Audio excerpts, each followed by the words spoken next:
in the surrounding area and voting on certain initiatives, whether or how they were going to pass it, whether it was going to be an oversight or not. Mm-hmm. How they were going to determine eligibility, pass on some of that. I saw a clip that Yvette Carnell posted out of a council member from Richmond, California, saying that I guess they have a $25,000 grant, and he was basically saying the eligibility is open to all residents. So I know the last time you had your Twitter space the other day, Newstoter, I forgot his name, but he was like, it is important to have these town halls public. And honestly, I do agree with that now, because it is important to see.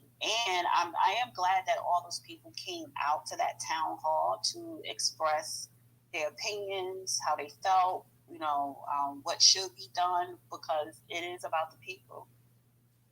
And at the end of it, when you watch those hours of them trying to pass these different initiatives and to see what they voted yay and nay on, sometimes it's just a little bit disheartening, because all those people you heard come up and speak, they were basically saying the same thing, how it should just be for Black Americans, whether you're freedmen, whether, you've been a long time. You breaking up, Dana. We lost you. Can you hear us? Let me see if we can. Maybe may take a second or something. Dana, if you let me know if you can hear me, because we just lost you. Hey, Dana, can you hear me? Government officials. I don't.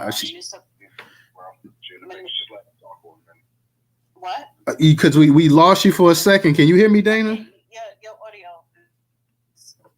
You say Dana, if you're in the matrix, you gotta drop it down so you can hear me and shit, and bring it back up. You're in the matrix, Dana. Now I can hear you, but I couldn't hear you before. Can you hear me? Dana, can you hear me? Can you hear Newstoter talking? No. Oh. Yeah, she in the matrix. Tell her I'm gonna drop her down and then bring her back up. All right, let me go out. Go down and bring it back up, Mama. Hey, check your DM too, Dana. Check your DM. Yeah, I don't. Yeah, because a couple of times she kind of blanked out and then she came back in there as well too. Shout out to Original. I see you up in the space as well too, Original. Guys, go ahead and tweet the space out.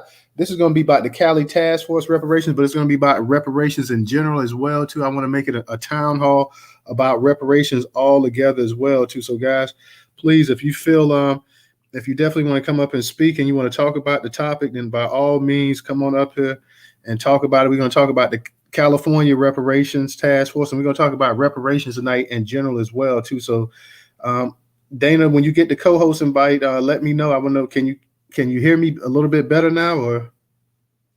Yeah. Okay. I think we may have lost. I hope we didn't lose her again.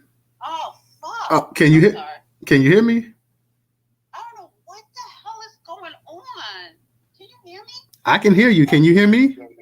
I can hear you guys, but I want to make, because something came up on my phone. My connection lost. Now my connection is up. Right. Like, what the hell? Right. Check your DM, Dana. Check your DM. You can hear me clear? Yeah, we can hear you clear. All right. Well, if it's a connection issue, it could be between something up with your Wi-Fi or your actual network. So if you're on your phone network, hop on the Wi-Fi. If you're on the Wi-Fi and it's giving you the same problem, hop on the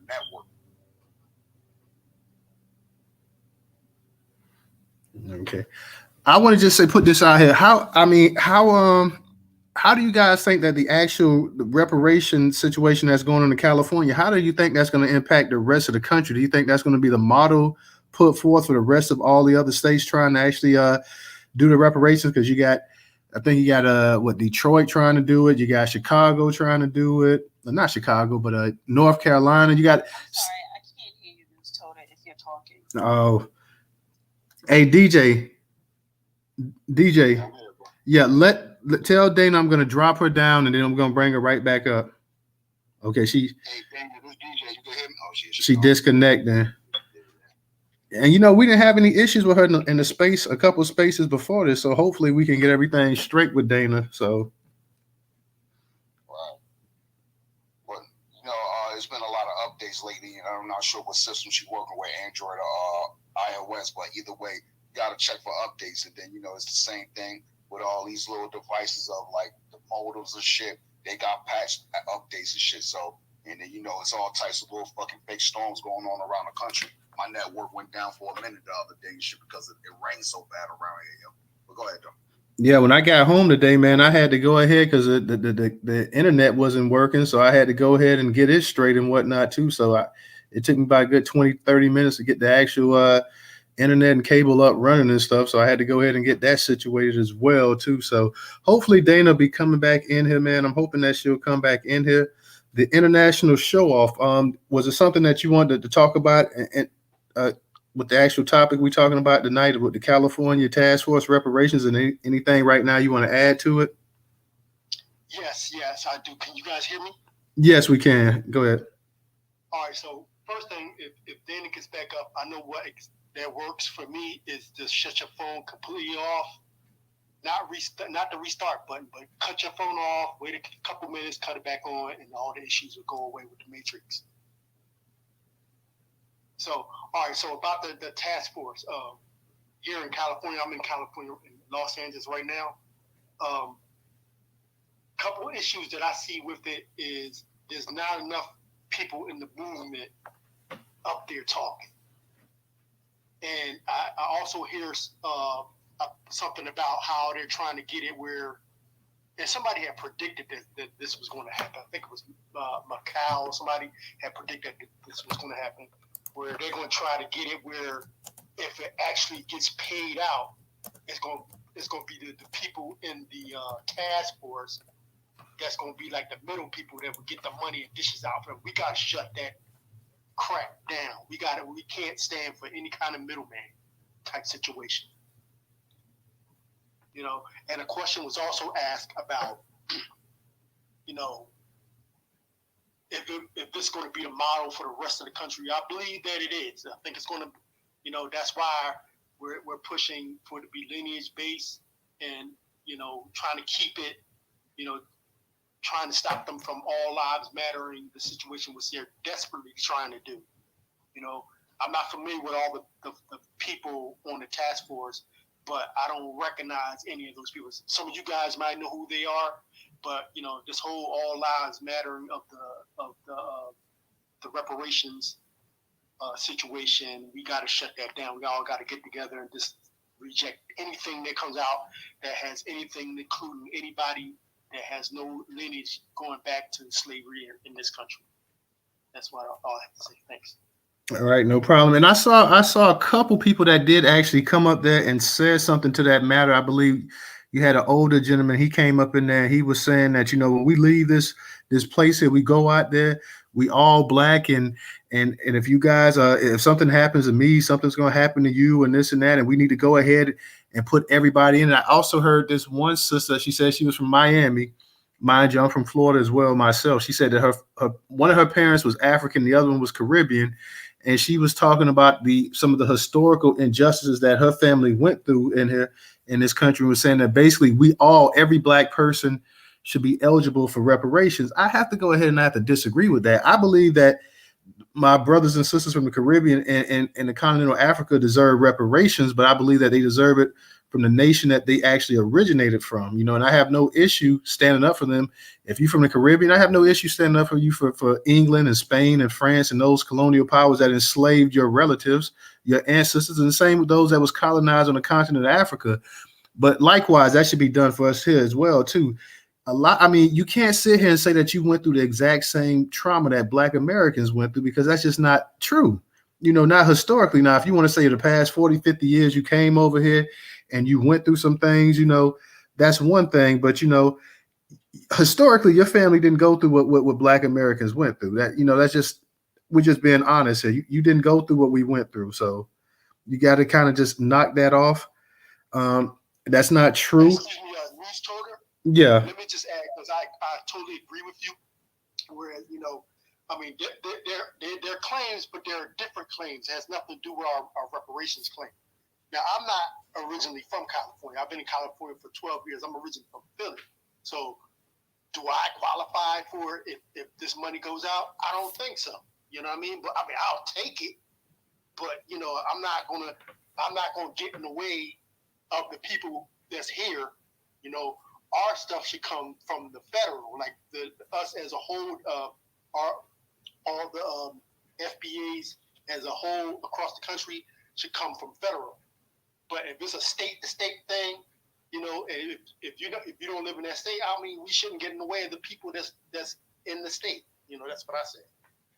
And I agree with you on that. Real quick, Dana, how's the reception? Can you hear us now? I can hear you guys loud and clear. Can you hear me? Yeah, we can hear you loud. We could always hear you, but you just occasionally you would break up, but then it got to the point I don't think you could hear me. So I'm glad that I could hear you. Okay. But yeah, we and I'm with you on that, bro. Like I say, I'm willing to fight for anybody in the diaspora for where you come from, standing up for reparations. I just don't think that, you know, to me, no Black American that I know of is going to sit up in line and say, hey, CARICOM should go ahead and give us some money because we, you know, we're in the Western Hemisphere and we were also colonized by colonial Western powers and we're entitled to whatever you guys get. So I think that feeling should be mutual the same way. Help us, you know, back us up in our pursuit of it. I know people were saying that, you know, there may be reparations down the line for other things as well that some of these Black people may qualify for. But I got to say off the bat, first and foremost, slavery is number one on the agenda. After slavery, we can start talking about all the other atrocities that the United States has done to Black people, and your people may be eligible for some of that stuff. But first and foremost, American chattel slavery is what's up on the actual ballot. And that's not to be split up amongst everybody simply because we're Black. I heard, like I said, I heard the sister get up here and say that. I heard another dude get up here and say that. I heard a couple people sitting up here saying, well, we all Black and this and that, and we all go through it. And it's the same thing. Well, you know, if the cops pull me over, I'm Black just like you. So they're not going to, that's not the point. That's not the point. The point of the matter is that your family, when you migrated to this country, your family stayed intact, okay? You didn't have people ripping your family apart. Our families over here got ripped apart as part of chattel slavery in this country. So there's so many different things that slavery did to Black Americans in this country that you can't, I mean, what you went through in your homeland is one thing, but you didn't experience that in America. You did not build something for free. You were not the labor force. You were not the Black people were the most valuable thing in this country outside of the actual land. So think about that for a second. The only thing more valuable than Black Americans in the United States of America was the actual land that we all lived on. So there was nothing else in this country more valuable than the actual Black slaves that made this country fist over dollars. The United States went from a colony to overnight being, you know, one of the shining examples throughout the world. And that was strictly because of Black Americans. People came and they migrated and they immigrated to this country because of Black Americans. They didn't come here and say, oh, well, you know, let's go to this wilderness in America. We don't know what it has and this and that. They came there because they heard about the opportunities. They heard that it was the milk of land and honey. They came here and they heard that if you come and you work hard, you can pull yourself up and you can amount to something. And that's simply because of Black Americans and the sacrifices that they did for this country right here that they never, ever, ever benefited from. So for generations, Black America, you know, was behind the eight ball simply because this country was the most racist country on the face of the earth. They came up with the whole idea of color. They went ahead and then they're the ones that created the race card. So no, I don't. And I don't take anything away from the suffering that any of my Caribbean brothers went through in Jamaica, Haiti, or those being colonized. Like I say, I will stand against you. If you want to talk about the crown owes you money and this and that or whatever, reparations for what you went through in Africa and what you went for in the Caribbean, what our brothers and sisters went for in South America, what Portuguese and everything else. Hey, more power to you. We will stand behind you, but we expect that same respect level as well too. And the California reparations, I want to know who put the actual reparation task force together as well too. How was this constructed? Who actually gave the final say? You know, where did they find the actual people from? I would like to know that because I'm really, you know, there were so many different things going on. Dana, would you have any idea how they actually came about putting them together? Not exactly. And when they first started, I read that, but I forgot. But it was, I know Camilla Moore, I know she's a lawyer. I think everyone is residents of California from different areas, whether it's political office, like I said, she's a lawyer. But because it's California, you know what I'm saying, and I don't live or not from there, I didn't really dive deep on who's on that task force. What I've been tracking is, from what I gather so far, their intentions and what they propose is legit. But after watching that, the town hall, after the people speak, which they have a right and they should have been heard, when you listen to the motions that were passed, it seems like the task force did not, the surrounding municipalities has to vote on whatever the task force is presenting. You see what I'm saying? Mm-hmm. Like each municipality, they had like their own independent agency or creating whatever oversight, and they have to vote on, is the oversight going to be passed for this, or are you going to vote to have an independent agency? So it's not just this task force that is the end all, the be all. Certain things have to be put into a vote, broken down into different municipalities. And some of those municipalities were saying the eligibility, you just have to be a resident. And then another agency may say, well, we want an oversight. And then another one may say, we want an independent agency. I found it a little bit confusing, but it's not cut and dry. And I don't know if other people who was able to get hold of the 8-hour video, did you watch, or the people that lived there, did you watch and listen to what was passed, what was denied? You know what I'm saying? How many yays and nays from different policies that were put up for a vote? Because the people talking, that's you're hearing the public, you're hearing the residents express what they want, what they need.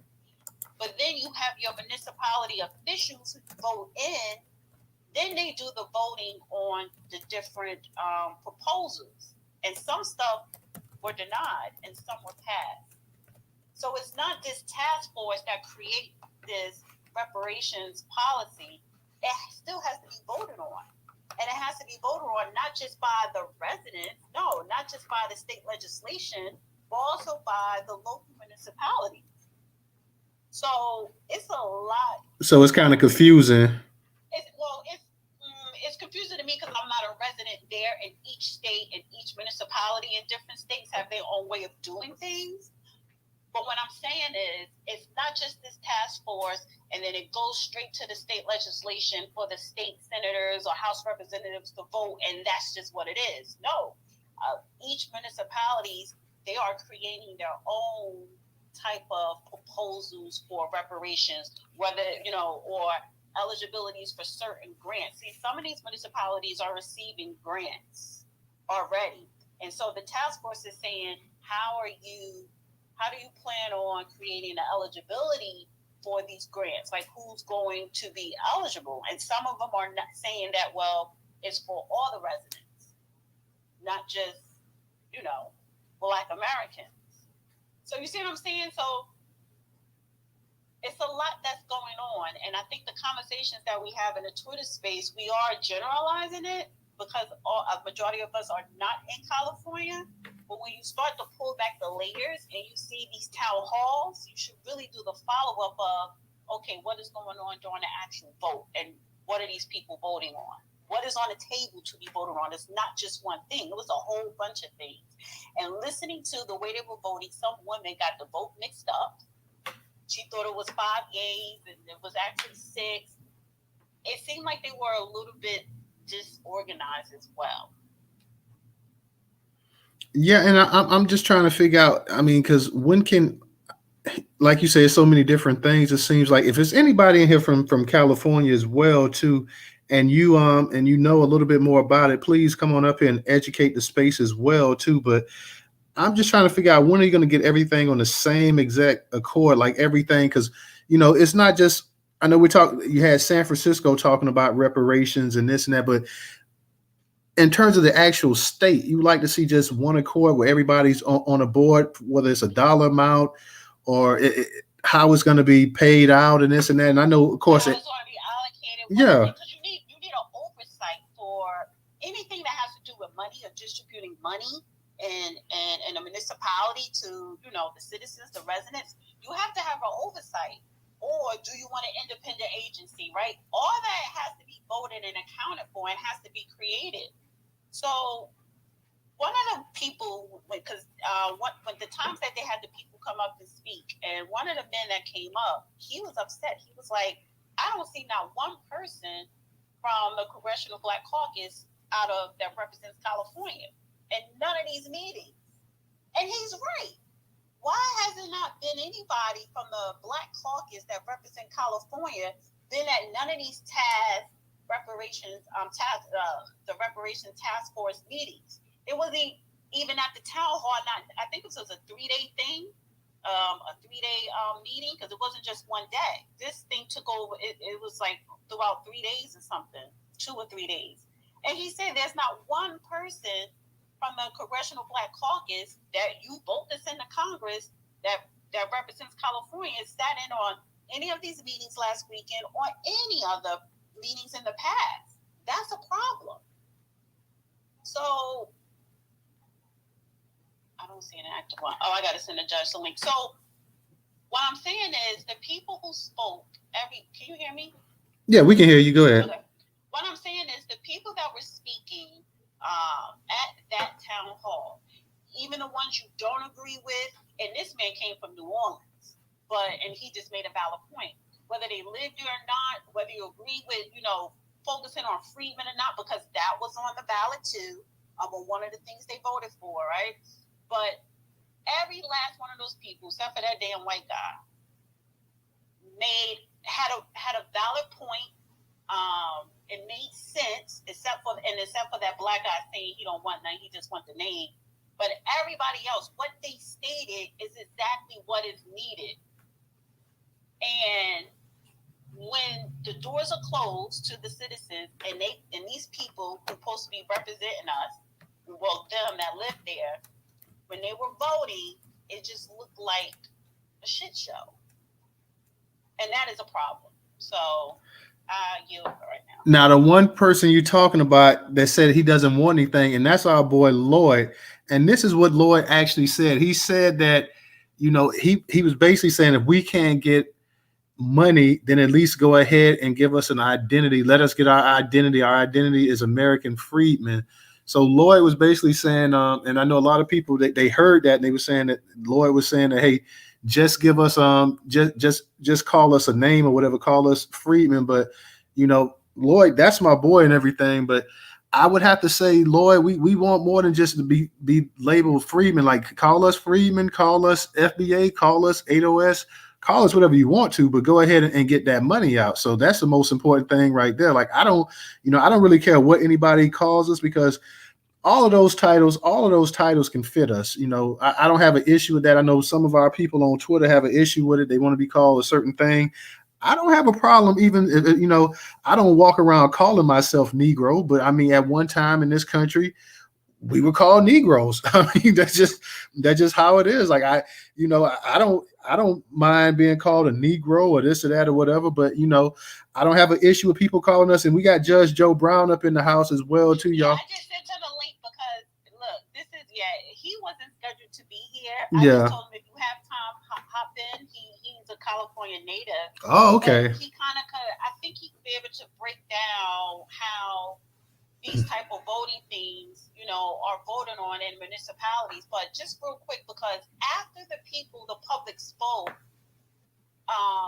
the task force and other people that were there, I guess from different municipalities, and even the mayor of Oakland was there, they did talk about the Freedmen Bureau, because that was on the table to be added under the Reparations Task Force umbrella, right? You know, should it be reinstated, or should we have a Freedmen-like bureau, or use, you know, let also implement the people lineage who are registered under Freedmen, you know, include that into the reparations. So they laid out, you know, the history of the Freedmen, to reinstate the Freedmen, you know, Freedmen 2023, you know, I'm paraphrasing it. So that came up as well. Yes, that is valid because people who registered under the freedmen after slavery during Reconstruction, when the Freedmen Bank was dissolved, Black people, thousands, hundreds of thousands of Black people were wiped out of millions of dollars. I believe those dollars today would be equivalent to $1 billion of all the people that was registered and put money in the Freedmen Bank. So just on that alone, that lineage of Black people, that family needs to be reimbursed. You know what I'm saying? Should be paid back that money. So the Freedmen Bureau was brought up, and that's what I'm saying. The most important part of it, because what we was watching on Twitter was a lot of people commenting of the clips of people talking, but I don't see the discussion of when the task force were voting on these different policies. Okay, I'm gonna see if we can get the judge to come up here as well. Let me give a shout out to my girl Michelle. Michelle, thank you for your contribution on Cash App. Judge, I'm gonna send you an invite to speak. We just want to get your opinion on this actual what you think about. Sorry, can I say one more thing? Go ahead. And also in the presentation, it is an organization called California American Freedmen Affairs Agency, the CAFAA. So there is an actual agency called the California American Freedmen Affairs Agency. So, this definitely should be a part 2. So maybe we can discuss that specifics in a part 2 Newstoter down the line. That's definitely a possibility. Well, let's be for real too. This thing here is just really starting to get going anyway. So yeah, I can see maybe a part 2, maybe even a part 3 to this thing as well too. Dana, can you send? Because I'm sending the judge an invite, but I don't know if it's going through. So if you, a DJ, could send him an invite and see, because when I did. I sent him a link. Mm-hmm. Is he listening? I guess I could. Yeah, he's a listener, but I sent him an invite to speak. But or maybe if the judge requests to speak, it may be easier. But I sent him an invite to speak, but it doesn't look like it was going all the way through. So okay, the judge is up here as well too. So Judge Joe Brown, how you doing tonight? All right, everybody. It's been an interesting day, been an interesting week. I'm glad to hear you talking about these things. There are no easy solutions, and we still get back to one thing we've got a problem with. We do not have effective Black leadership these days, so people don't have anybody to follow, and most individuals are not really going to put in the time and effort to bring themselves up to a level where they can make astute decisions about what they ought to be about. So here we go, loop-de-loop. I'm looking at what's happening in California. I grew up in Los Angeles, kindergarten through law school. Been in Tennessee for 50 years with a time out for part-time. I was back in the LA area for 15 years, also Colorado too. So yes, it's fascinating. But you have a lot of people who have a mindset where, what are you going to give me? And when you have a mindset of what are you going to give me, you effectively put yourself in the position of being a dependent. The mindset you have to have, and I know it sounds simple, but it's very difficult in the execution, has to be just get the hell out of my way. I'll do it my damn self and find the people that couldn't cooperate with me or me with them so we can do it together, and then be wise enough to know who the hell you do not need to cooperate with because they're the enemy. Now, that sounds non-committal, but I said a lot. It's based on a hard set of experiences back in the 60s in LA. Now, let me ask you this, because I sent you the video of this the Reparations Task Force meeting that took place March 4th, but I think it was the 3rd and the 4th, maybe the 5th, 2 or 3 days. But it was 8 hours because it wasn't just one day. It was a multitude of at least 2 days. So, I'm pretty sure you didn't watch the whole thing. I didn't watch the whole thing. But one day it was for the public. Well, 2 days they let the public come and speak. And then after the public speak, the task force vote along with local officials from the local municipalities.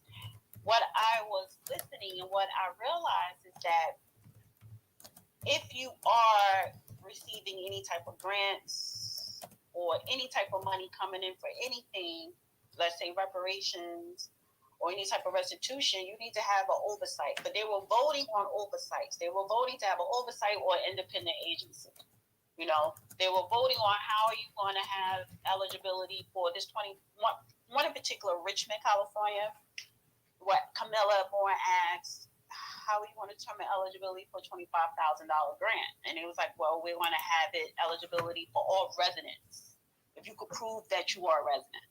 It's not just for Black Americans. So maybe you could speak to, just because you have a task force, and yes, that task force is doing a good job presenting the case for reparations, but there's so many other factors that has to be voted on a local municipality level. It's not just a one-trick pony. That's what I'm saying. Correct?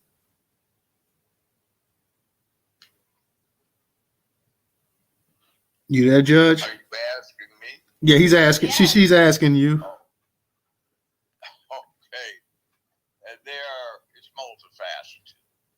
I tried to listen in, but I couldn't because I didn't hear much that was actually advancing the concept. But that's another thing. So, what are you talking about? Okay, No, not you. I'm saying when people call in or people get involved, what are they actually talking about? See, I hear it is just cut the check and everything's going to be all right. No, it's not going to be all right because you still haven't changed what's inside you. And as long as you have that inside you, you'll never be a success. You'll never make a business work. You don't know enough about business to make one work. What you're talking about you're going to want to have is not even nearly enough. So what are you going to do with it? Are you going to use it as seed money to acquire the knowledge you need? Or are you going to go buy some Air Jordans and some bling? You see, that's where we get, it's a mindset. You can take a guy that's broke, and if he's got the right mindset, he'll keep rising to the top over and over and over again. Somebody that doesn't have the right mindset might come into some money, see big money, but they're not going to go anywhere because they don't know how to make it. They don't know how to multiply it. They don't know what to do to protect it. And they just basically become sheep to be fleeced by somebody who knows what it's about. So I'm listening to all of these things, and none of them offer a solution to the problem. So what is the real problem? Now, if you go through my page, you will see something today that has a really bogus sounding title. It's called 15 Creepy Things You Didn't Know About Humans or People. Read that thing carefully, and when you get to the one talking about false memory or false or manufactured recollection, I forget what they style it. Read that very carefully because that's how a lot of things get done that people don't even realize is being done to them, where they get false memories that they hold to as absolute truth. And it wasn't even what they saw. So read that very carefully and you will begin to understand the mechanism. It's the basis for that tell a lie long enough, loud enough to get anyone, including the liar, to believe it. And what we have is 50 years worth of concerted effort to get a lot of people, and not just Black people, to believe something that's not for their own good. And we think in terms of those things. For example, let's say I'm doing business with somebody, and this guy's idea of business is he's ideating on getting himself some farmland and growing his own fruits and vegetables so he can feed himself. Well, I know he'll be gullible to any damn thing that I might run by him because, one, that negates tens of thousands of years of human history where humans were trying to expand their contacts with each other and set up trade and industry and commerce. This person is trying to create an isolated Neolithic scratch farm, and it's not going to work. And in addition, even if you gave it to him, he couldn't protect it. If you gave a collective of people the same thing, they wouldn't have any ability or power to protect it. It's a dead end. And soon enough, if I were cunning and I were ruthless, I would map out the likely pitfalls that he would encounter. And I would set up careful traps where I could get the money piece by piece, but inevitably that he would otherwise think was prosperity and he'd be broke again. Now, if you want to get someplace, start thinking reasonably, logically, rationally, and analytically. And the last thing you want to have in your repertoire of thought is you want to do it. In other words, analyze first, decide what the best options are, then pick what you want to do. Not go into something with the idea that you want this. Because oftentimes what you will pick is not what you ought to pick.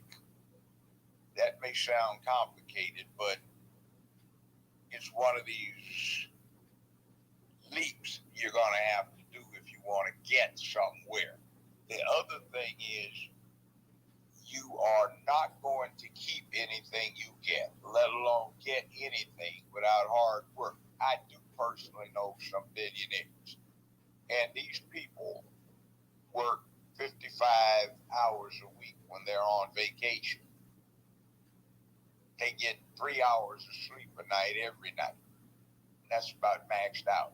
2 or 3 nights out of the week they get no sleep at all because they're doing something. And we have to get our rest, get our dinner, watch our ball game, go out to the club, and that doesn't work. That's not how you get success. Now, until we get ready to go bust it, we're not going to go anywhere. Now, that sounds hard, but that's the reality. So all of what people are doing in these committee meetings to study a problem that most of them should have already had some ideas about if they're trying to lead black people by the time they got in a position where they are looked to as being a black leader. They don't need to have a study done. They don't need to have committee meetings. They need to already have a mapped out plan. Where is it? Well, let me just interject that. Real quick, Dana, because I know DJ had his hand up. Let me see if he wants to ask the judge or ask or say anything real quick. Then you got it. What you call it? You guys can talk. How you doing today, Judge? And how old are you, Dana, as well too? I would want to say, yeah, how you doing, sir? Sorry. I was just going to say the international show off when you was asking about you being from Philly, but you moved to California. So what you should do, and this is what everybody, I think it's based off the state you were born in. You're going to have to go back to your state you were born in. I'm not sure if California will subject you to their reparations. But if you were born and raised in California, then moved to Philly, then your California reparations should follow you like that. So this is the whole other narrative of, like, I guess, trying to reestablish the Freedmen's Bank Bureau. A lot of people think it's a nothing burger. But, I think we need some type of entity like that to try to just pull all the records together and say, hey, in the future, if we need to have some vital information, we can go to that bureau or whatever social services it may be and get that type of information. But, yeah, you will have to talk to some more folks out there in California and go go follow the reparationist perspective. The reparationist perspective on YouTube. Go ahead, Al. Let me say something about that. I didn't get into the background history. There was a general in the Union Army. His name was Howard. He lost an arm in the Civil War, and after the Civil War, they put him over the Freedmen's Bureau.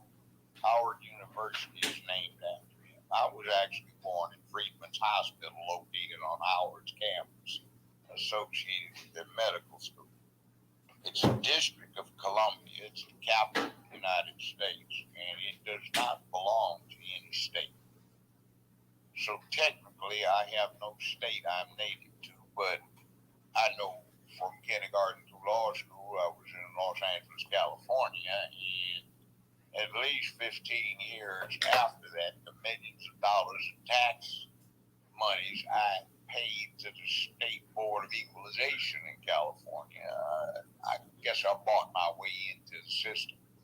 But now, that said, what the Freedmen's Bureau was about at the time was based on the perceptions of the Republican Party to bring in a new body of voters, the former slaves. And the analogy would be what you're seeing to an extent about the Democratic Party trying to bring in illegals across the southern border.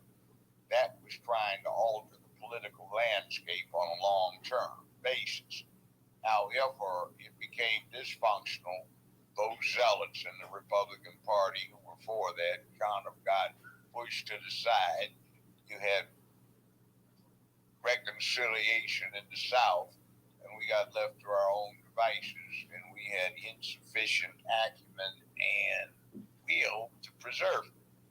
Now, when I say that, I would point out that at the end of the Civil War, the United States Army, the War Department, all of the generals acknowledged that had it not been for the black, at the time, colored soldiers who were volunteers and constituted 1/3 of the Union Army and constituted a bigger body of troops than the entire remainder of the Confederate Army, the war never would have been won. So I'm looking at the second or third largest army in the whole world, the colored troops who took their infantry and cavalry rifles and carbines home, their revolvers and their weapons home with them, with the training, and constituted the third largest army in the whole world.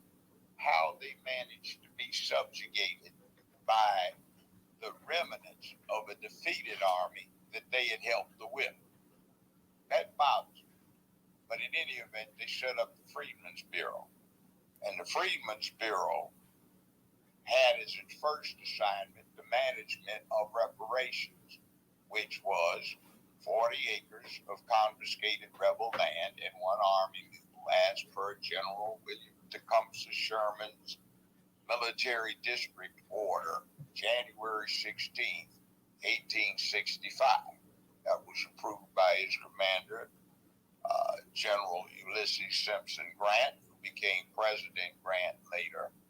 That was approved by Commander-in-Chief Abraham Lincoln, the Republican House and the Republican Senate. They set up the Freedmen's Bureau. It was administering it. And then Democratic President Johnson from Tennessee struck it with an order that he had the authority to issue because most of the South at the time was still a military district. Now,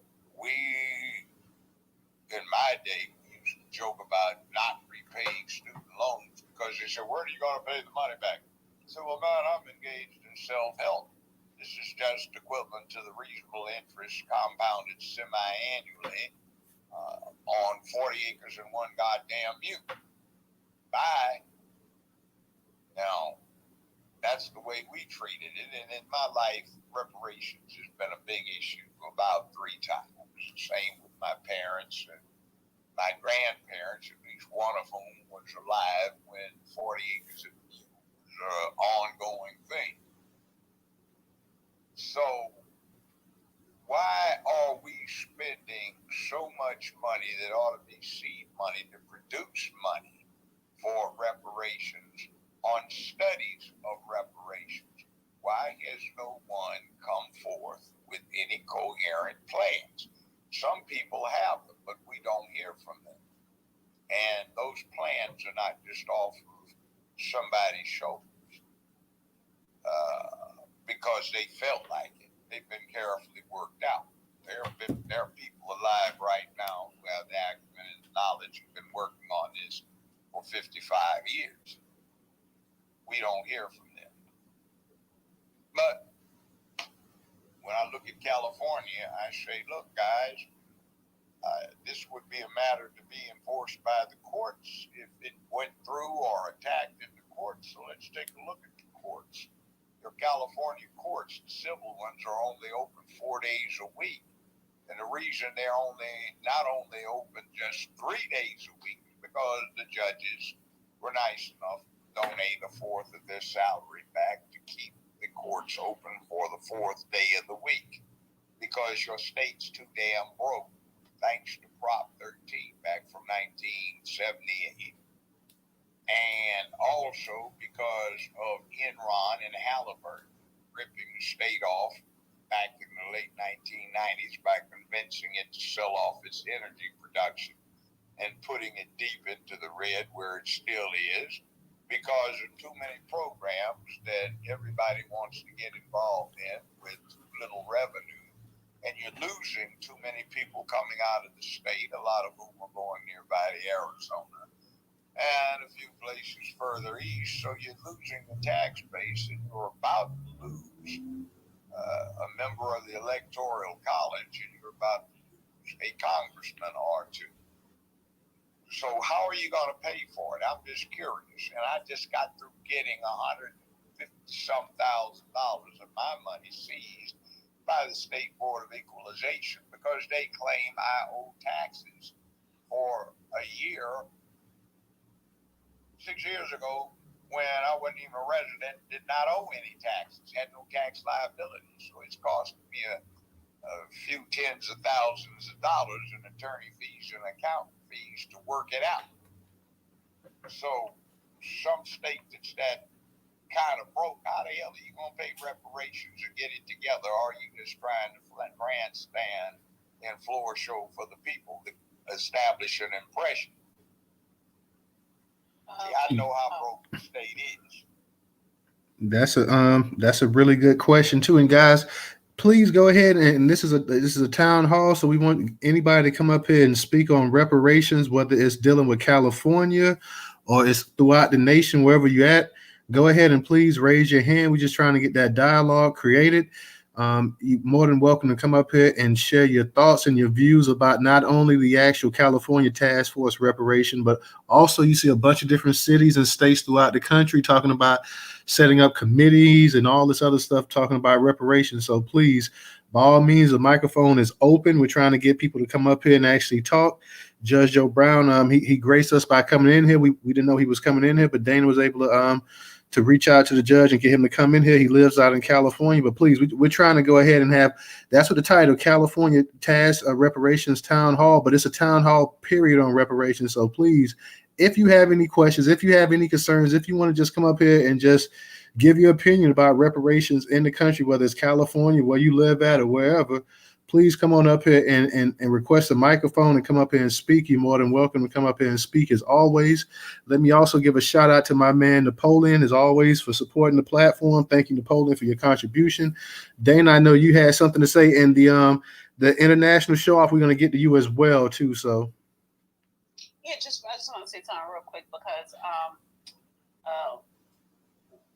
just to add on to this conversation, when I was focusing specifically as an example, Richmond, California, I don't think the task force itself is a grandstand, but I just think other people who need to vote on certain initiatives are grandstanding, but they also see it as a money grab, i.e. via grants, because there's already a lot of grant money coming in And particularly when I said about Richmond, California municipality voting for the eligibility requirements, and they're opening to all of their residents.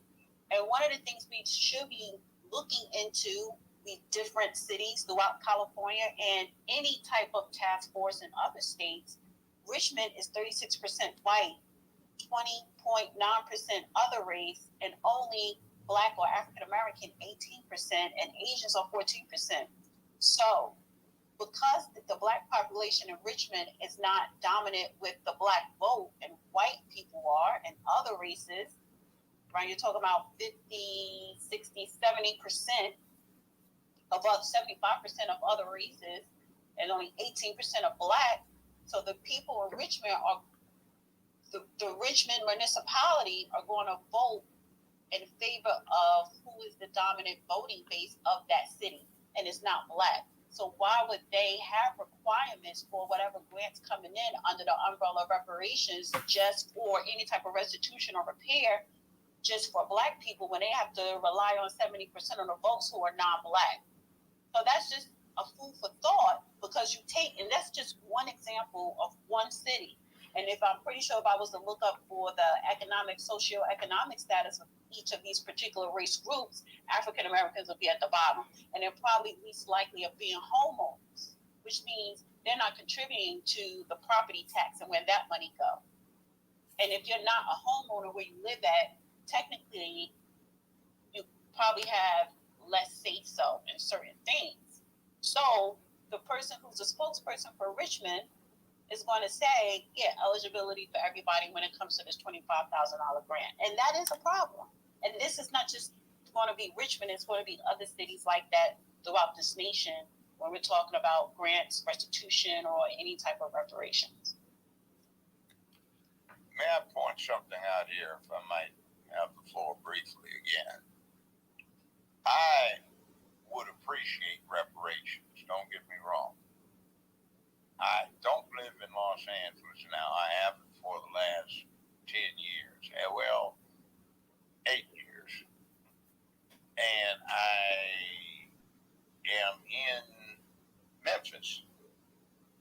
I actually was living part-time in Los Angeles, and I'm running for mayor here. And Memphis is a 65% Black city. Majority of the city council is Black, and even with the support, well, they even had the whites went along with it. They just approved a resolution to spend $5 million studying reparations. Now, sounds good, except with the 65% majority of the population being Black. If somebody's supposed to be paying you, have you gotten reparations if you wind up having to pay it out of your own pocket? Now, that is one question. Next thing is you have these people who have held themselves out as relevant Black folk, but they want to set up a study. So that would imply, like I mentioned before, that they presume fit this foreign office without having any foreknowledge or any ideas about such things as restitution. Next point is I know most of them. Some of them before they were born. And unfortunately, all I'm thinking about is not reparations, just a body of money, a sum of money appropriated to a fund that can be easily stolen from. And this town is rife with corruption, as are a lot of others. So when you get $5 million put into a study reparations fund, very little of that will go toward the topic, and a lot of it will be stolen or pilfered or sidetracked or sent elsewhere, so the usual suspects can get money either under or over the table. Now, it's unfortunate, but remember, there are hustlers, pimps, and simps who will take something that's dear to the people they're supposed to represent, and they will corrupt it and use it for personal gain. So be aware of that. really aware of that. Now I'll pass the mic. All right. Thank you, Judge. We're going to go ahead and get to the international show off, and then we're going to get to you, DJ, as well too. And like I say, guys, y'all up in the space, you guys always ask questions, and I know this is big on everybody's mind right now. So please, I know we've had a few spaces. There's been a few spaces talking about the actual reparation task force out there in California, but this is a town hall, so we want you to speak on reparations all you can. I see we losing Dana, so hopefully Dana will come back up here. She looks like she's having some connection issues again, so we'll go ahead and get her back up here as a co-host as well too. But please go ahead and raise your hand, ask whatever question you want to ask. You're more than free to come on up here. We're trying to get everybody, we're just trying to hear everybody's perspective on what's going on. And after when Dana comes back up here, and after International goes ahead and ask his question, and I'm going to go ahead, Judge, and I want to ask you a question from one of the actual comments that somebody actually posed as well too. So I'm gonna let the International show off go ahead and get his question in, and then I'm going to ask you something real quick from what one of the people posted in the comment section. So you got it, International. Yes, thank you. I actually don't have a question. I wanted to kind of unpack some of the questions that the judge had when he first spoke. When it comes to the reparations, I'm going to try to use the analogy of just a regular employer. You know, you're going to have employees, you're going to have people who are irresponsible, you're going to have some people who are responsible. When you were talking about the whole thing about reasons, you know, I don't know if you were implying that reason why we shouldn't get reparations right now, but we're going to, if you have an employer and he has a debt he has to pay to his employees, rather they're irresponsible or responsible, he still has to pay that debt. There's no reason why the people who are responsible shouldn't get paid their money because of the irresponsible people that's going to go blow their money on Jordans and not know how to use their money for the good of their families. Then on top of that, I believe the word reparations in the word reparations is the word repair. So of course there should be programs to train or free programs to train people on how to account for their reparations money that they get. Now, you also mentioned something about a plan. There is a plan. You know, I personally like Greg Marcel Dixon's plan. When I read his plan, his an excellent plan. Sandy Darity, there's plans out there for reparations. And how it's going to get paid. Okay, the same way that they paid the Native Americans, the Japanese, you know, they're not doing studies. Like they just had the money and they just paid. Nobody came and started talking about any of the stuff that we're talking about in these town meetings. They just paid the money. Now they came up with the money to pay the Afghanistanians out of nowhere. They came up with the money to pay the Ukrainians and everybody else. But when it comes to us, it's a problem. Now we want to talk about what, you know, no, don't pay them because it's not ready for the money yet. No, we're not trying to hear that. We're not trying to hear that. We want our money.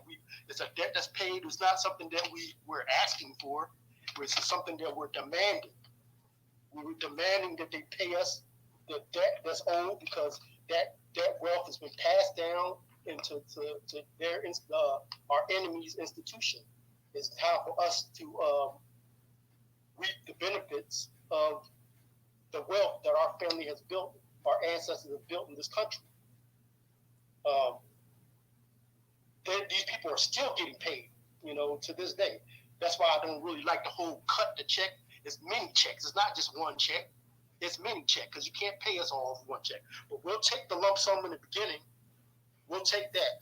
That's all I want to say. All right. Thank you. That sounds nice, but it's still about power, which is what I said. It doesn't solve the fundamental problem we have. You see, the Japanese and the Native Americans weren't supposed to be compensated fully for what happened to them. It was supposed to be, in a sense, a token reward, so they would not be too upset.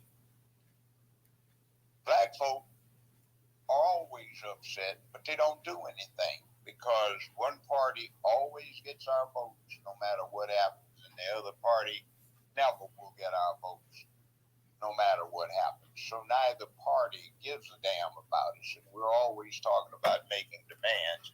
And in the real world, demands work this way.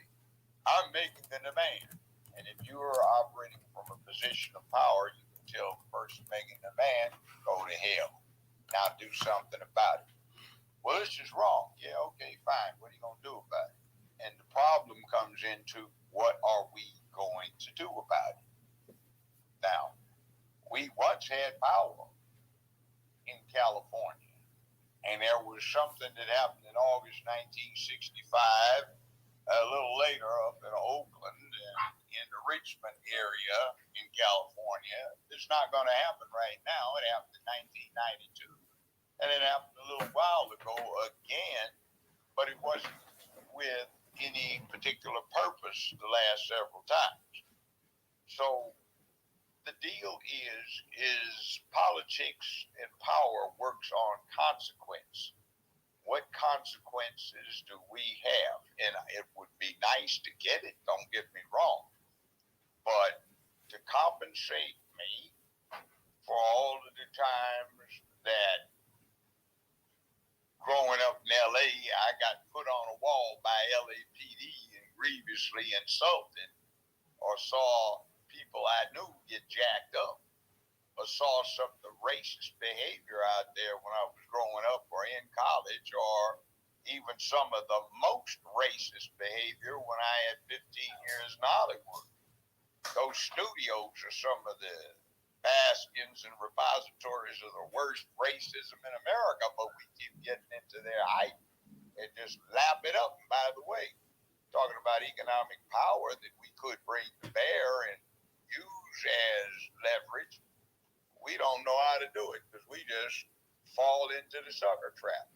Hollywood would be broke if it weren't for black folk. Every now and then they come up with one of these black exploitative movies where we just love to see ourselves, and the roles are derogatory and self-defeating, but we spend a lot of money and they get the cash flow they need to survive.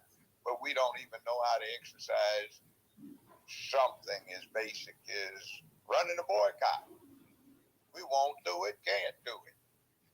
And we need to learn how, because the point is, what, $25,000 needs more than that. And by the way, if you're interested, when you get off here, go online and look up the California Constitution and look up its references to the University of California and see what the state constitution says about affirmative action, though they don't call it that.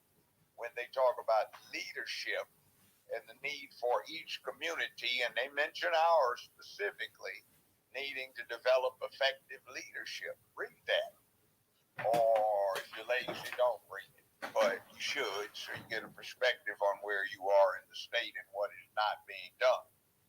Now, for reality, it's really too late to file a lawsuit because there are things called statute of limitations. There are also things about types of actions and things like that, and whether the cause of action survives or not. But you're going to have to rely upon a legislative act, an Appropriations and Enablement Act, and you've got a problem. Going on 54% of the state's population is Hispanic, and they don't think they've done anything to black folks. You've got a situation where you have close to 48% of your registered voters being Hispanic, and they don't think anybody has done anything. And you've got a problem with if you think that kind of legislative body is going to give you an Enablement and Appropriations Act. Now, granted, everybody else has gotten them, but they're not trying to make them whole. It's just, hey, we did you wrong, so maybe this will make you feel better. Now, With that said, I hate to be hard, but if you want to go after reasonable compensation, it's going to take a lot more than money. But let me put it this way: you get a $25,000 check and you're single, that isn't even enough to bring you to the poverty level for a yearly wage. A lot of people are talking about they're glad to have their student loans excused or some part of it paid if you made less than $125,000. But the truth of the matter is, if you got a 4-year college education, everywhere else in the world you'd be making more than the equivalent to $125,000 a year, which is middle class. See, when you're making 60, 50, 70,000 a year, you're at the bottom of the middle class. You aren't even in the middle of it. That's 125K. So you get your student loan paid off. Does that make you move up above 125K a year in income? No, it doesn't. What does it do? It's an excuse for somebody else to prosper. The banks no longer need collection agencies. They no longer need collection departments, attorneys, and accountants to work this up. They no longer need skip traces to find you.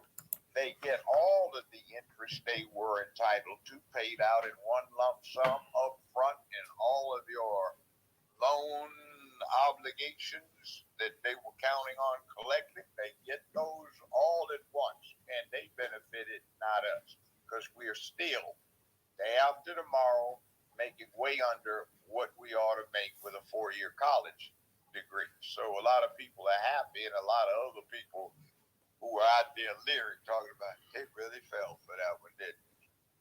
Now, if you want restitutions, get something that'll change your condition. Insist on it. And you start off by what you do the next time there's an election. Don't vote for anybody that is assuming that they have your vote. I don't care whether they want to spout about vote for the lesser of two evils. Don't just vote against the party you've been voting for and teach them a lesson.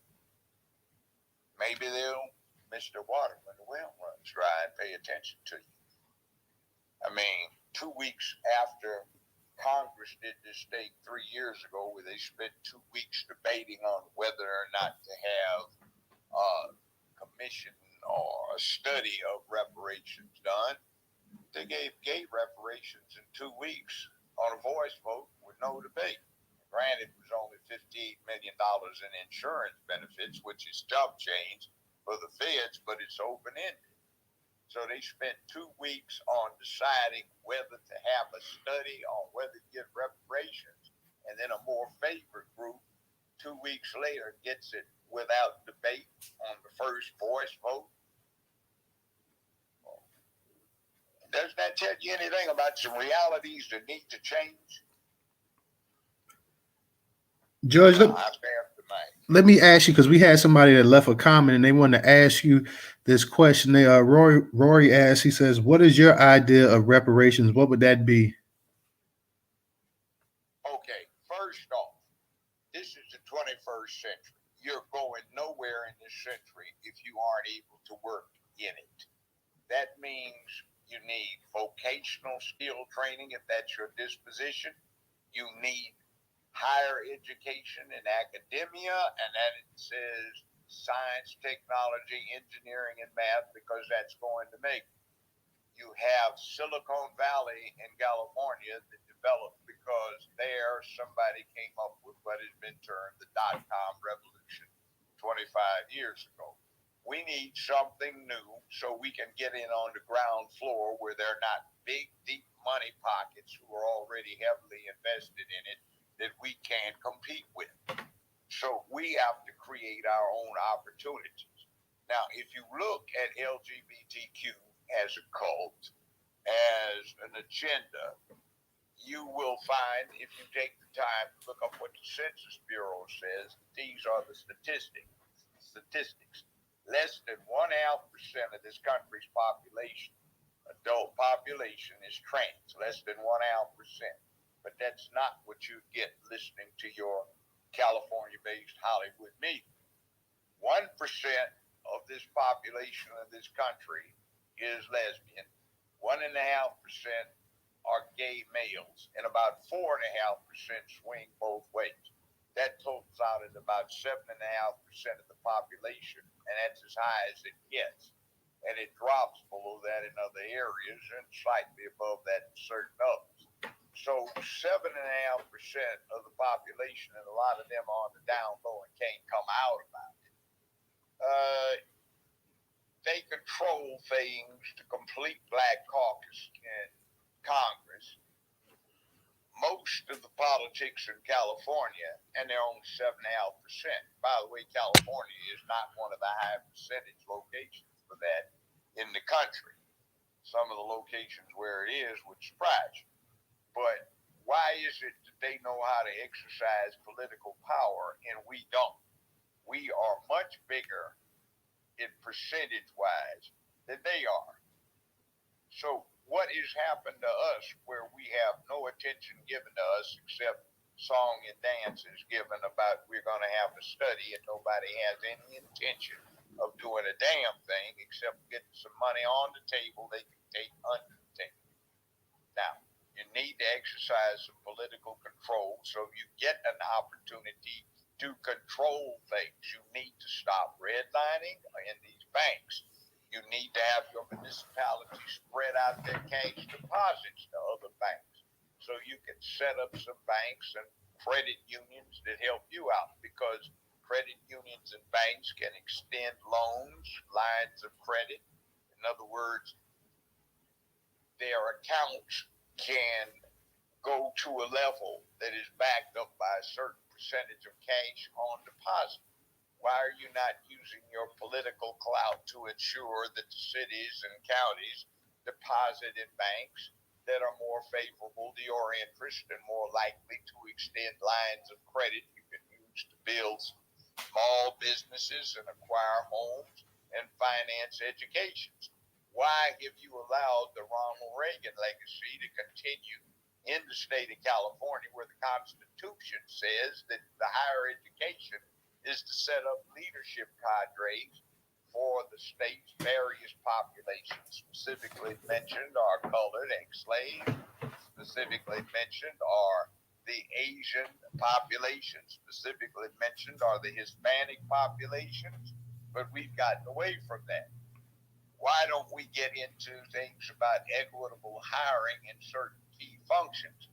Why don't we get into setting up programs so that we don't have a situation where, like in Los Angeles, you've got Beverly Hills High with more advanced placement courses and in an advanced placement track, because they have so many, that is far beyond what you have maybe in Jefferson High in Los Angeles. By the way, the game on that one is you're trying to get into college or university and you get an advanced placement B, it doesn't count as 3.0, it counts as 5.0, and an A in an advanced placement track,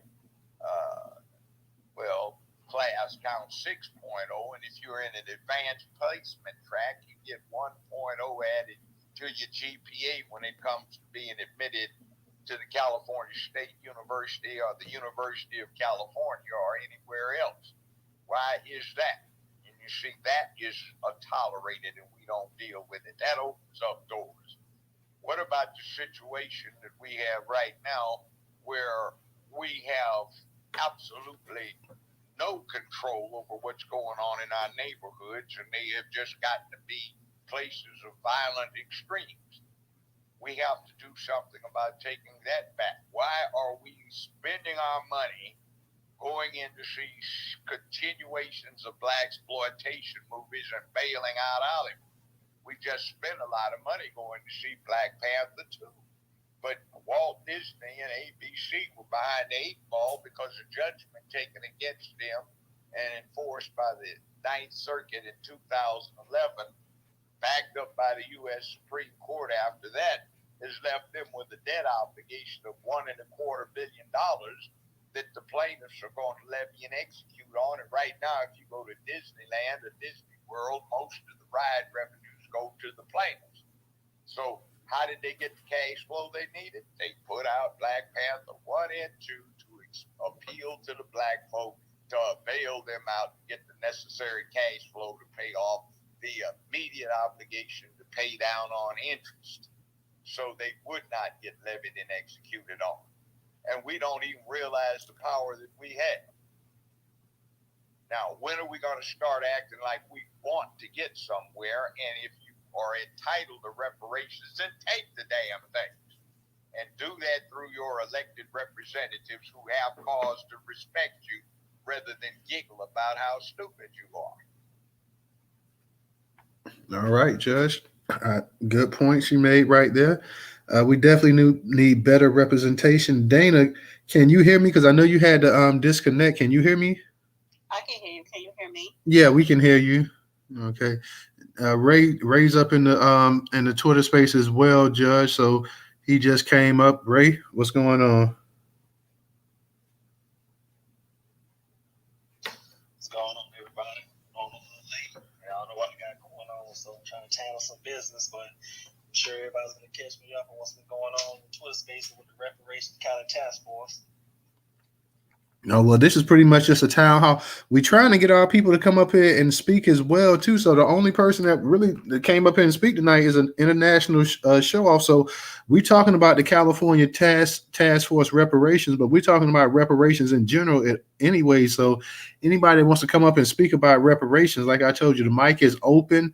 Cece, I see you up in here as well, too, Connie. So if you get a chance, you want to come up and speak, definitely come up here and speak as well too. So the judge, he's holding it down for right now. So we pretty much like I say, international, he's been holding it down, but we've been trying to get our other people, our usual listeners, to come up here and speakers to come up here, but everybody, I guess, it's just pretty much been chilling and whatnot. So hopefully we'll get some of our folks to come up here and speak and just share their thoughts on California reparations, share their thoughts on reparations in general. Judge, let me ask you one quick question.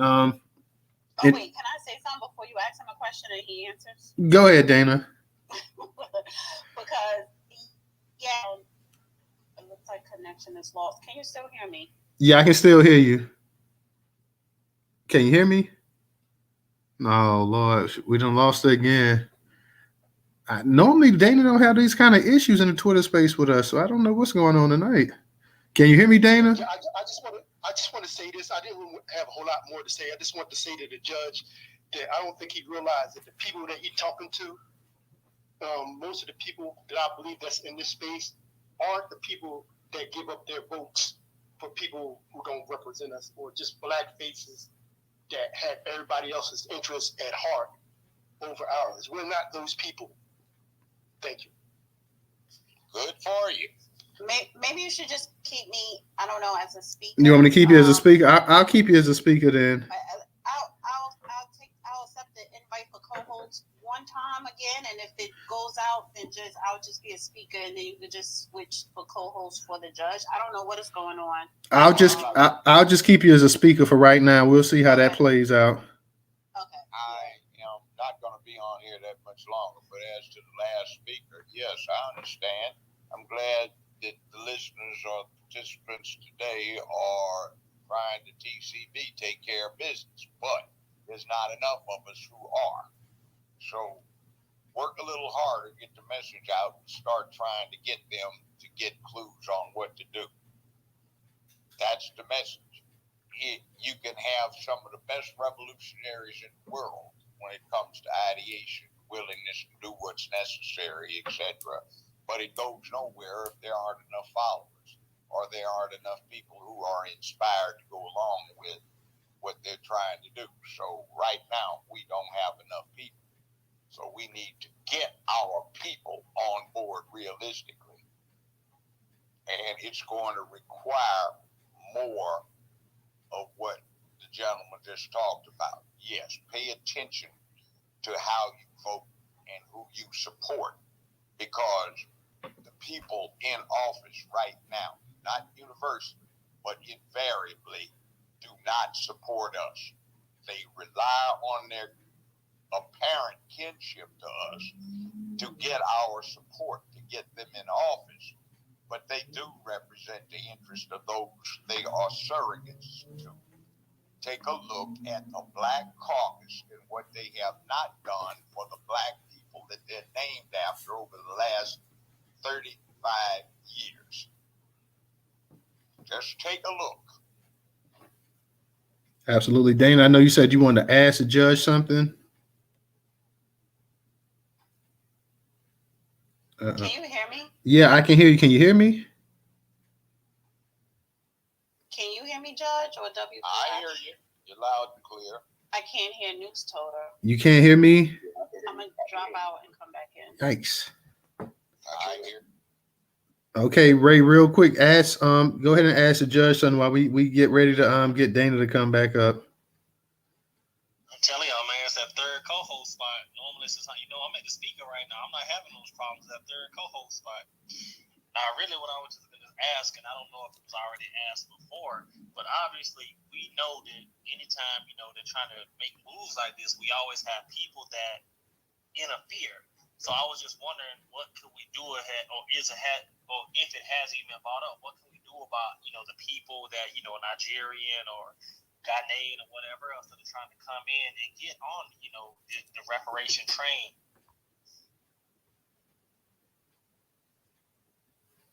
Yeah, I have a problem with that. That was a good question, and it's a big event going on. IBW, the State of the Black World, in April in Baltimore, and they having a president of Ghana. They having diplomats from Colombia, from all over South America and the Caribbean.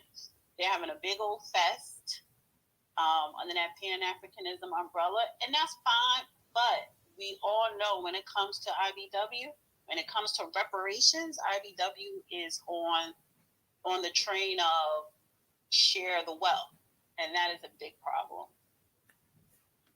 Yeah, I agree with you on that, Dana, too. So that's something at this point in time, like I say, we can't really get in that. We have to go ahead and worry about just trying to do things for Black Americans. We can support them and CARICOM, and we can support with the African Union if they're trying to get reparations for colonization. But at this point in time, we need them to support Black Americans' pursuit of reparations in this country as well, too. Dana, can you hear me right now? Because it seems like you have an issue here. Can you hear me now? Yeah, I can hear you. I can always hear you. It's just that you can't hear me at times. Right. I just want to interject and push, not push back, but insert this, because what I'm saying is, when I'm bringing them up, honestly, you have to understand why do you think that they're bringing all these diplomats in? They're in Baltimore, which is 30 minutes outside of DC. What they are setting up, and they have the George Soros and all these other organizations and private entities that are, donating to their different organizations. They are setting up a power play. So, yeah, they're saying Black Americans included. That means we're going to have to share with other nations when it comes to reparations. That's how they're trying to set it up. And that is a problem. But so if you look at America and our government, they're having these at the African the African Summit conference, right? And you meet and because we want to get a piece of Africa, because China have a stronghold building all types of Silk Roads. But when you talk about this particular conference that's going on, and the people that they're connected with, it's all interconnected with the American government. So they have more power than the grassroots. So they're not supporting us, the grassroots. They're not supporting India West. They're not supporting FBA. They're not supporting anything that's not Pan-Africanism. And that includes reparations, but their reparations is for Pan-Africanism. And that is a problem. And I think going to everything what the judge said here tonight, everybody needs to start thinking politics, power and politics, because what is happening in Baltimore is a power move. I've volunteered and worked with that organization, so I know what they're about. I know what the agenda, when they go behind the scenes, what they're pushing. And it's for their own personal legacy, for the benefit of their organizations and them personally, under the umbrella of Black America and an African diaspora. So that is a serious power move that is going on. And if you want to sit up here on Twitter and argue over words or a name or little video clips of people stating their own opinions, then your focus is not where it needs to be. Because that 8-hour video that we saw should have been focused on the last part where everybody voting against or for certain policies and the eligibility of those policies. There should be a whole bunch of speakers coming up tonight, whether you're pushing back, whether you're adding on. Because it's pretty funny, the other night, everybody had all this different smoke for the nonsense. But now when we're talking about politics, everybody is quiet. Just say you don't know what's going on in your local area politically. Just admit that. And stop hiding behind different names or what somebody said or a video clip. Because what's about to take place in April at the State of the Black World Conference, that is a power move. Now you for now. All right. Thank you, Dana. And I see we got Lloyd up in here too as well, guys. Up in the Jumbotron, you'll find the Newstoter YouTube channel. That should be maybe in the middle. We got quite a bit of stuff up there, but we have the YouTube channel up there as well as a newsletter. Please go ahead and subscribe to both of those. It's free to go ahead and subscribe to it. So please go ahead and subscribe to the YouTube channel as well as the actual newsletter. And if you can, support us on Cash App, $Newstoter, $Newstoter. Once again, that is $Newstoter. Newstoter is the largest Black-owned, Black American-owned media news curation platform today in America. Once again, that is $Newstoter.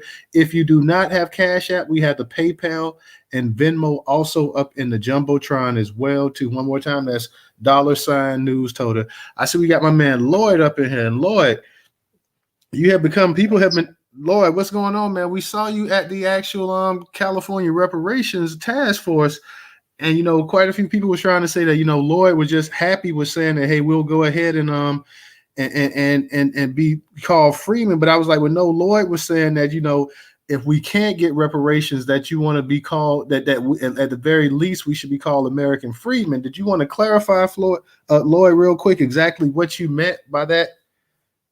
Yeah, first of all, let me clarify that I started the statement with, of course, we want cash reparations for individuals.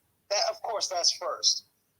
But also what I was saying is, Miss Simmons, who did the welcoming thing, she said, and I agree with her, that what happens in California, the nation will copy, including federal reparations.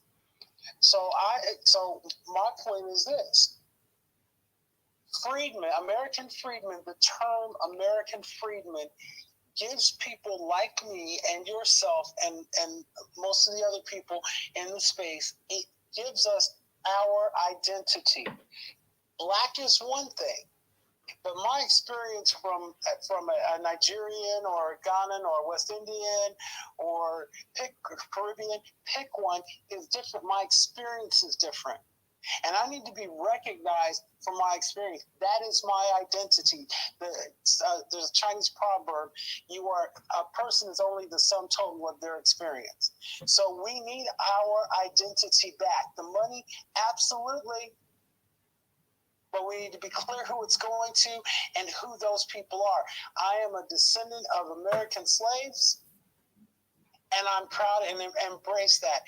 On January 1st, 1865, the government told me we were free. That makes me a freedman. Freedman. So that's what I was saying. And I don't understand why anybody pushes back on that. It's the most simple. It's the most easy to understand because it's the only one where there's no question. You either are or you are not.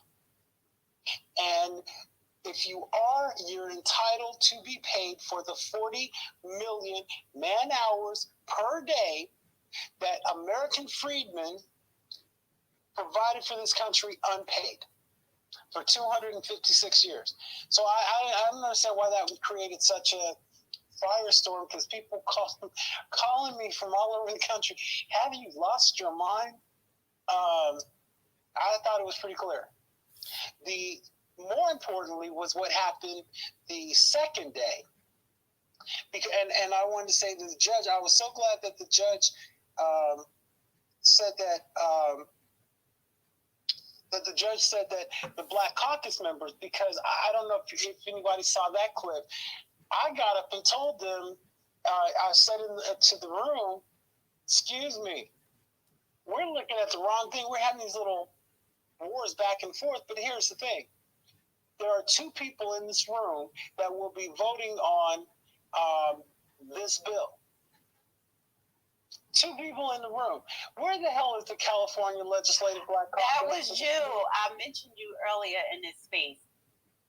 I mentioned you and I highlighted you, and I said earlier in this space, I appreciated you saying that because you were right on the money with that comment. But I'm sorry, go ahead. Oh, well, thank you for saying that. And then I said, if, like Ms. Simmons said yesterday, that what California does, the rest of the nation will do, and will probably be the blueprint for the feds. Where the hell is the Congressional Black Caucus at this meeting? Because they billed it as the last one, and then at the last public meeting, and then they added, I believe they've added two more. But that is what I want our folks to begin to understand, is that you and I don't have the power to do shit. So when we have these things, our elected leaders need to be there, and they need to hear what we're saying, and we need to let them know, if you're not here, you're not getting my vote. And Mr. Biden proved to us that you need my vote to win. And I'll let him there for right now. All right, Lloyd, I'm glad that you came up because I saw that. I'm like, damn, I'm like when I heard the name and Lloyd Kelly, I'm like, I heard the voice. I'm like, damn, that's Lloyd at the Reparation Task Force. So I'm like, okay, I saw you up in there. And then I didn't think about people saying, well, Lloyd was saying that he was just call him freedmen, don't worry about the money. I'm like, I don't think he said it like that. He was saying that, hey, damn well I was saying something like that. No, he didn't say that. That was the other guy. He didn't say nothing. No, but you had people that saying it was Lloyd, like it was Lloyd. I'm like, nah. Lloyd didn't say just go ahead and call us American freedmen, don't worry about the money. So I think people kind of got it mixed up. But I was like, I saw Lloyd, like, well, yeah, I got to bring Lloyd up here, so just so Lloyd can go ahead and get his point in. But I'm glad that you came up in here. Let me go ahead and kick it to go to Daughter of Zion, go to Black Majority, get the U Original. Cece, if you want to, Connie, if you want to speak as well too. Whenever I see that profile, let's say Cece, I just got to call you Cece now. So, but Connie, if you want to speak as well too, you can go ahead and raise your hand. How you doing tonight, Daughter of Zion? I'm great, thank you. Hope everybody's doing well. Thanks for the space. I missed most of it, so I didn't hear what you guys played as far as the clip, because I'm in California, and I did make it to the 2 days. Finally, I made it to a task force hearing. I wanted to go, so I made it both days. I heard Dana saying something that just made me think of something. I'm not sure who she was said it, but when she mentioned just a few minutes ago about us almost being an afterthought, and Black people, and I don't remember her exact words, but it made me think of even the bill, AB 3121, and then some of the task force that is, let's just say, Narcan and Cobra background, and what they included in their language in this California Freedmen Bureau thing. Now, that they did add some language, last year, and we were talking about that earlier in a room, and it's like they're mentioning people of color, LGBTQ, something, and descendants, and Black people. And, I've heard that before, in other spaces in rooms and legislation about us being mentioned as almost an afterthought. Like, we're not the main concern here, but we are, and the other Black people. And that's not good. And that's people behind the scene. That's people with power and money who are working against this and have been since probably this current reparations movement went viral. Believe me, when it went viral, they saw it. They, and I'm meaning they, the big wigs behind the scene, the people we don't see, the ones with the money and the power and the control, and they want to take this over. They want to take it because their reparations bag is a bag for us. But believe me, somebody wants it and they want to control it. They want to control it. Don't be fooled by that. And the problem in California right now is well-meaning people, a lot of people with different ideas. I don't know if they see it. I don't know if they're concerned about it. But, okay, California has a $300 billion budget, I think. they can't do this. They can't do a full-blown bureau and then make it work. They can't do it. I'm saying let's get something in California for the people. We need federal reparations, and we need, if it's a bureau, fine. Let us all be in on that, and we have different representatives from whoever we're calling ourselves. I'm just saying that's down the road. That would be a big thing, right? But it needs to be federal. Right now in California, the 2.3 people that are eligible, I don't know how many of them know about who a freedman is, what is a freedman, have they been reached? And then I'll land my plane in a second. I'm sorry I'm jumping around, but I was in 2 rooms all day today that were talking about this. And one person said, well, okay, maybe the freedmen reached out to people in California, right? Maybe a few heard about it and they asked and got their opinion. But he also said not everybody votes. And I want to make a point there. He said, okay, everybody has this, the right to vote and they don't vote. So he's saying that people don't really probably care what they call themselves, right? But my issue is they will track you down to try and make sure you're registered. I have moved. I have been different places. They will track me down. Are you registered to vote? Send me stuff in the mail, at the doctor, at the dentist, at the post office. It gives me an opportunity. Whether I want to vote or not, I can throw it in the trash. But they will find me, and I get the opportunity to have my voice heard. And that's the only thing with the whole Freedmen, ADOS, whatever people call their name, like a bureau, not everybody is behind that for different reasons. So I'm saying that, sorry, I don't mean to go off on a tangent, but I hope you guys can understand what I'm saying. It's not that I'm against it. I'm saying in California, we need help out here. And let us get something from this. Because, of course, Governor Newsom has to sign the final bill, and then it's going to be done real quick. In May, those 2 legislators on the task force have to sign it. May. We need something in there that says we get those cash reparations. We don't need this to be an all lives matter bill. And so I'm just saying, let us get something. Let us deal with the bureau down the road with the federal government. That's all I'm saying. But there's other people that they got ideas too about our reparations, and it ain't good. And I'll land my plane. Thank you. Okay, just to give a heads up to everybody, tomorrow's night Twitter space, we will be discussing the actual Mexican kidnapping, as well as the actual fraud and scheme that you have going on in South Florida with the actual nurse situation, where you're getting thousands of people getting these fake nurses degrees and everything else. So that'll be the topic for tomorrow night, 8 p.m. Eastern Standard Time. So we're going to be discussing the Mexican kidnapping involving the black folks, as well as the actual major nursing scheme that's going on in South Florida as well too. So make sure you guys tune into the Twitter space and our YouTube channel as well tomorrow as we discuss that. Black Majority State, how are you doing tonight?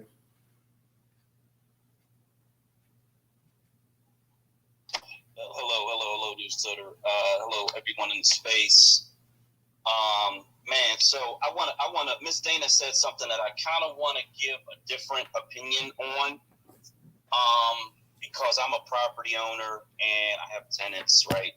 And so I don't want anyone to think that because you rent, or even if you live in government housing, that your voice isn't equal to a person who owns property. While they may have funds to directly lobby, politicians in the local area, you as a tenant are actually paying the property taxes on the property. In many states, you have tenant rights. So as a tenant, you actually have equal say in what happens in government. I just kind of wanted to make that clarification, just because I don't want people to feel like if they're a tenant, they don't have equal say, because you do. No, I'm not saying it. I just want quick rebuttal. They do have say, equal say. You have a right to go to your local municipality, vote, voice your opinion. What the distinction I'm trying to make is a lot of the local municipality politicians, they favor property owners over renters. That I do know. I experienced that in New Jersey, but so there is a favoritism. And then also, when your majority of your voting block is non-black, you're going to favor also to your majority voting block as well. And so the point I was trying to make with that was, when you look at certain cities and it's a population of black people, those people are least likely to even own property.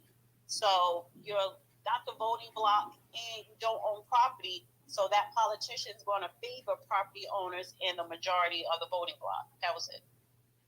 Let me say something about when I last lived in California, I had a ranch in Ojai, California. It was off, well, anyway, forget where it was. About half mile down the highway was a guy that had a place known as Black Stone Mountain Ranch. He had 35,000 acres of property and 11,000 herd of cattle on it. I had 26 acres and a large mansion. He was in under Prop 13.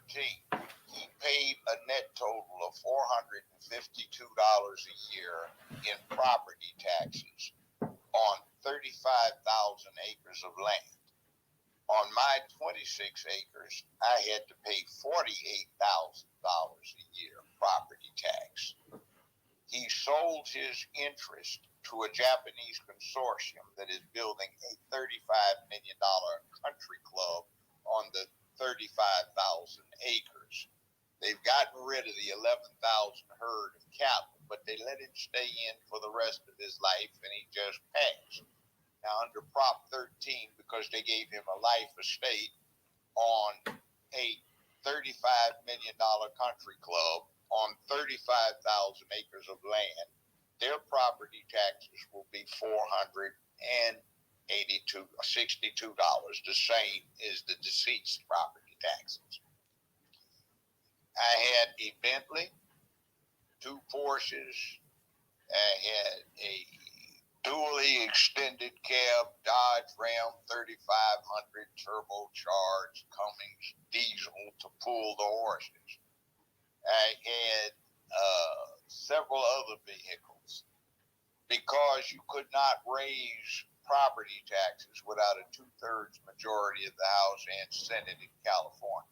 Raise taxes, income tax. They doubled the vehicle registration fees, which were dependent upon the value of the vehicle. So I had one vehicle that had a primary assessment of $4,200 a year to register the damn thing, which was $8,400 after they doubled. The Porsches were ridiculous as well. Now, I'm paying that kind of crap, and I remember the last time when I signed off on my accountant's tabulation of what I owe, they have a provision in there for California taxes that says for mental health matters. And rather than taking this out of your income taxes paid in, it's a specific assessment. At the time, I was getting the max, which was $23,000 a year for mental health assessment. I was saying, hell, let me adopt the MF and put him on my insurance plan, somebody. Now, you see, with that kind of mess going on, you have one hell of a problem with revenue. And you've got a lot of people that are pissed off as they could be about what's happening. And don't forget the fight they're going to have. So what are you going to do about it? Now, why are these internationals coming in and claiming black success? Well, the People's Republic of China is trying to seduce their home countries. And these home countries have interesting resources. The Chinese want to build infrastructure, send in people in STEM to develop the country so they will be markets for their manufactured goods, that is China's manufactured goods.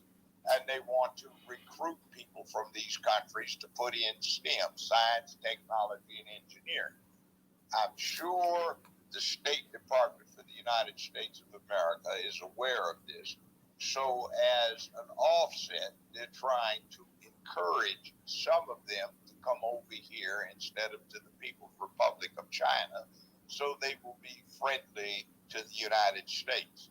Now, the way it goes right now, depending upon whose stats you get, what reading of what the census did on the last count, there are perhaps 64 million African Americans, black folk in America. In China alone, there's twice that number, 120 plus million, what they call Afro-Chins. In other words, Chinese with a lot of African in them. So there are twice as many that identify with them that live in China than there are black people in America. And as a college roommate of mine said, he's a billionaire now, and he's an African. And he said, Joseph, he said, my grandson-in-law rather, is Chinese. And my great-grandsons, there are several of them, they're going to be what he is. He's a physicist, and he's building things, and he's training stuff. And I still try to maintain my Black American contacts and contacts with America. But we get absolutely nothing out of our friendship with America. We get absolutely less in our contacts with Black Americans. But we get so much from the Chinese. They've come in and built harbors, roadways, power generators, power lines, oil lines, resources, infrastructure, you name it. Now, the United States is trying to curry favor with us by trying to include some of us who just got there with what I remember black people talking about back when in the 60s about reparations. He said, and your people are just letting this game be run on. And there we are. They came from the horse's mouth. This person, I won't mention the country because they might put him on a wall if they haven't already and shot him. He's one of those kind of people. But he was, the last I ran into him face to face, he was deputy chief minister of a large African country with a hell of an oil production setup. So it is what it is. That's from the horse's mouth. Now, we have to focus. What are we going to do to vest disapproval? Open their mouth about it, bitch about it, and whine about it. What are you going to do? There's an election cycle coming up where you live soon enough. What are you going to do about it? You know, are you going to talk about, I don't like this guy? Well, so what? Why you got to like him? Well, this guy's awful because they said he was a racist. So what? Will he support you? What does he want in return? What does she want in return? Is it feel good that you're getting and nothing other than feel good? Or are you trying to get something? We have to be hardcore and ruthless. And also, I say this again, because for 50 years it was my business to deal with this kind of mess. There are those who are pushing reparations with no intent that we get more than a few crumbs out of it, because under the table they're getting a lot about it. They're trying to angle in on being paid for doing these studies. They're trying to angle in on getting benefits for their friends. And they're trying to angle in on setting up a good image for their buddies to wind up getting our votes behind. So let's pay attention so we don't get hustled again. I keep saying it because it's important. Black majority, you could finish up. I didn't mean to interrupt you. Okay, yeah, I appreciate it. So I want to build on what the judge was just saying. So, you know, I don't live in California. I had some family members out there, but I think most of them have left at this point. But you know, I want Black Californians to decide their you know, reparations in that state and figure it out for themselves. But I did believe coming into the movement that it was direct cash payments, and that was it, the beginning and the end of it. So I kind of am a little dismayed at what seems like a bureaucracy being created. But again, I don't have a voice there. But I do want to present this question to everybody in the space, because I've kind of asked different people and no one seems to have the answer. And my question is this: if reparations was a pizza, we all understand pizza. We all cut it up into slices and we share it, right?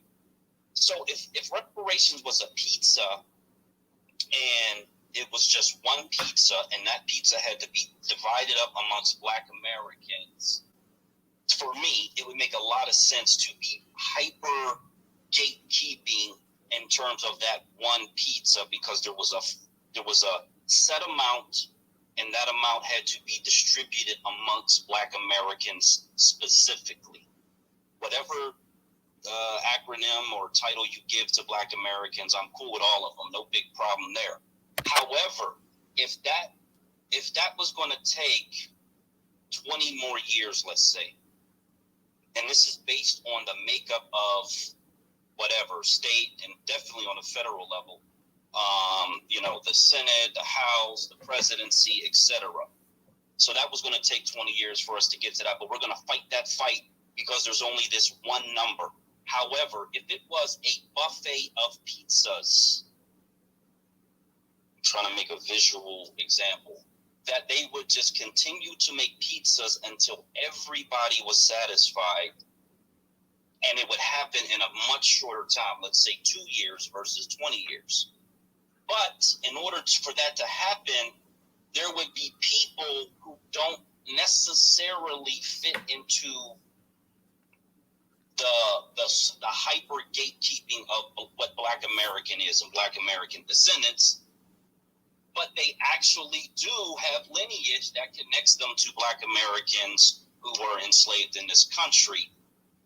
Would people, because in my opinion the need is dire, the need is should have happened yesterday, as many people say, the need is so critical that to fight for this hyper gatekeeping for another 20 years may end up costing and may be more damaging than if you can simply get to the quickest straight line solution that still is protective, because you're not going to let Asians or diasporans or whatever get in, but you are going to recognize that there may be some people that are connected to our lineage. And I'm going to use one example because this has been making the rounds. This rapper Logic, who has 7 brothers and sisters, I believe, is from Maryland. His father is Black, but not necessarily sure if he's an American, but they're saying he's a Black American. Oh, well, I'm going to believe he's a Black American. His mother was white. He looks white. Out of all of his siblings, he looks white. But he is connected to the lineage if his father turns out to be a Black American. The question for me is not why, but are we going to fight to keep him out? And there are millions of him out there, and this is a federal question, to keep all of them out because they don't look Black, but they're 1 or 2 generations removed. And that fight may take 20 years, but, and this is a very strategic question, if you found those people and gathered them up and said, look, if we put you out there, this may accelerate the process because it does multiple things. It firms and solidifies constitutionality because it's not race-based, clearly. And then also because white America can't deny this particular population the same way they could deny us. That is a huge question. It's something I've been contemplating and trying to get answers for the past few months. No one seems to be able to give me a firm answer. And I'm done with that.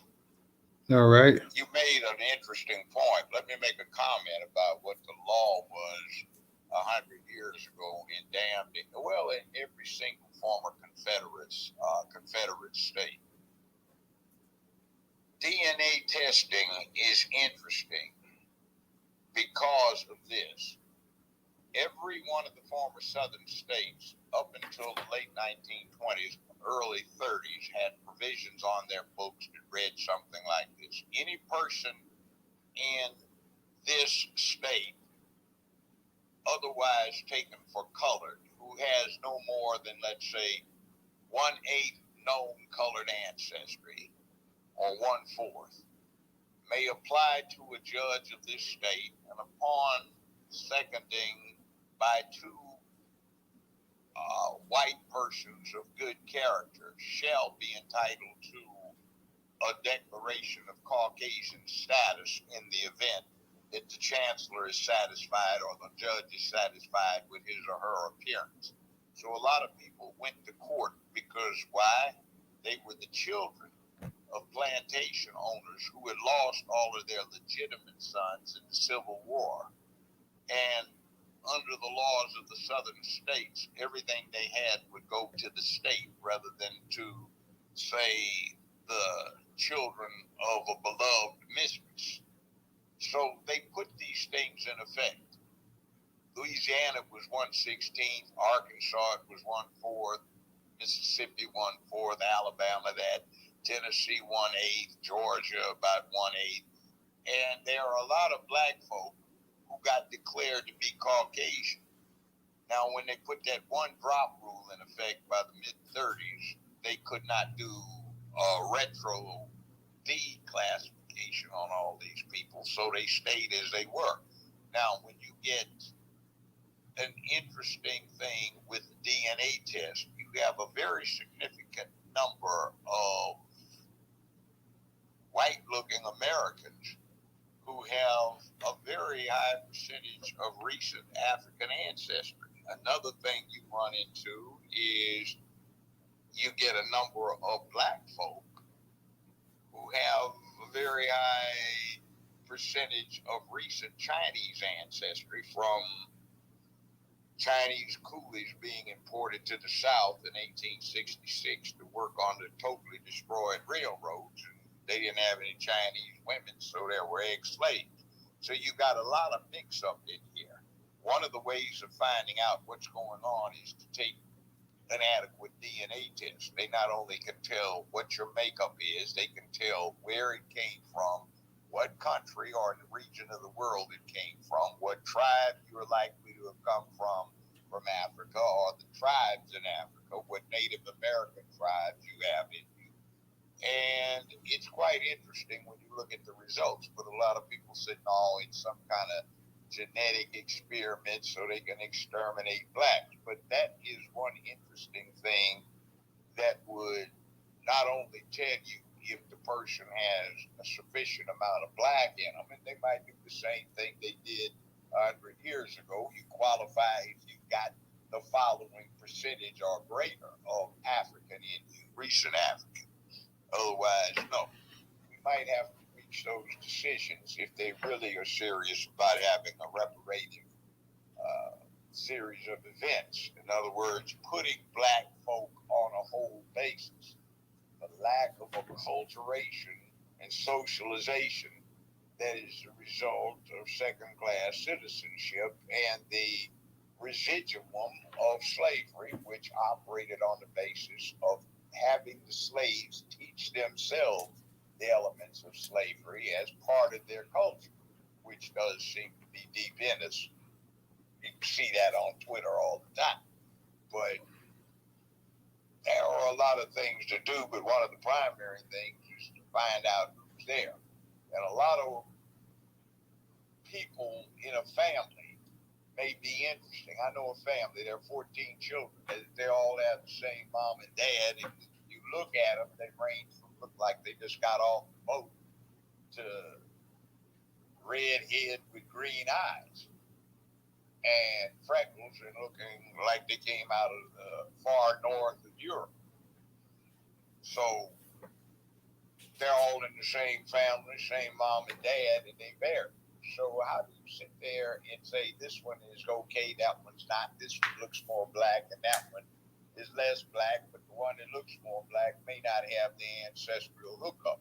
Take the DNA test, but I know there would be a lot of pushing back on that, and sit there and evaluate. Look at Sally Hemings' descendants. We all know that Sally Hemings was the slave mistress of Thomas Jefferson, and he knocked the nookie out often.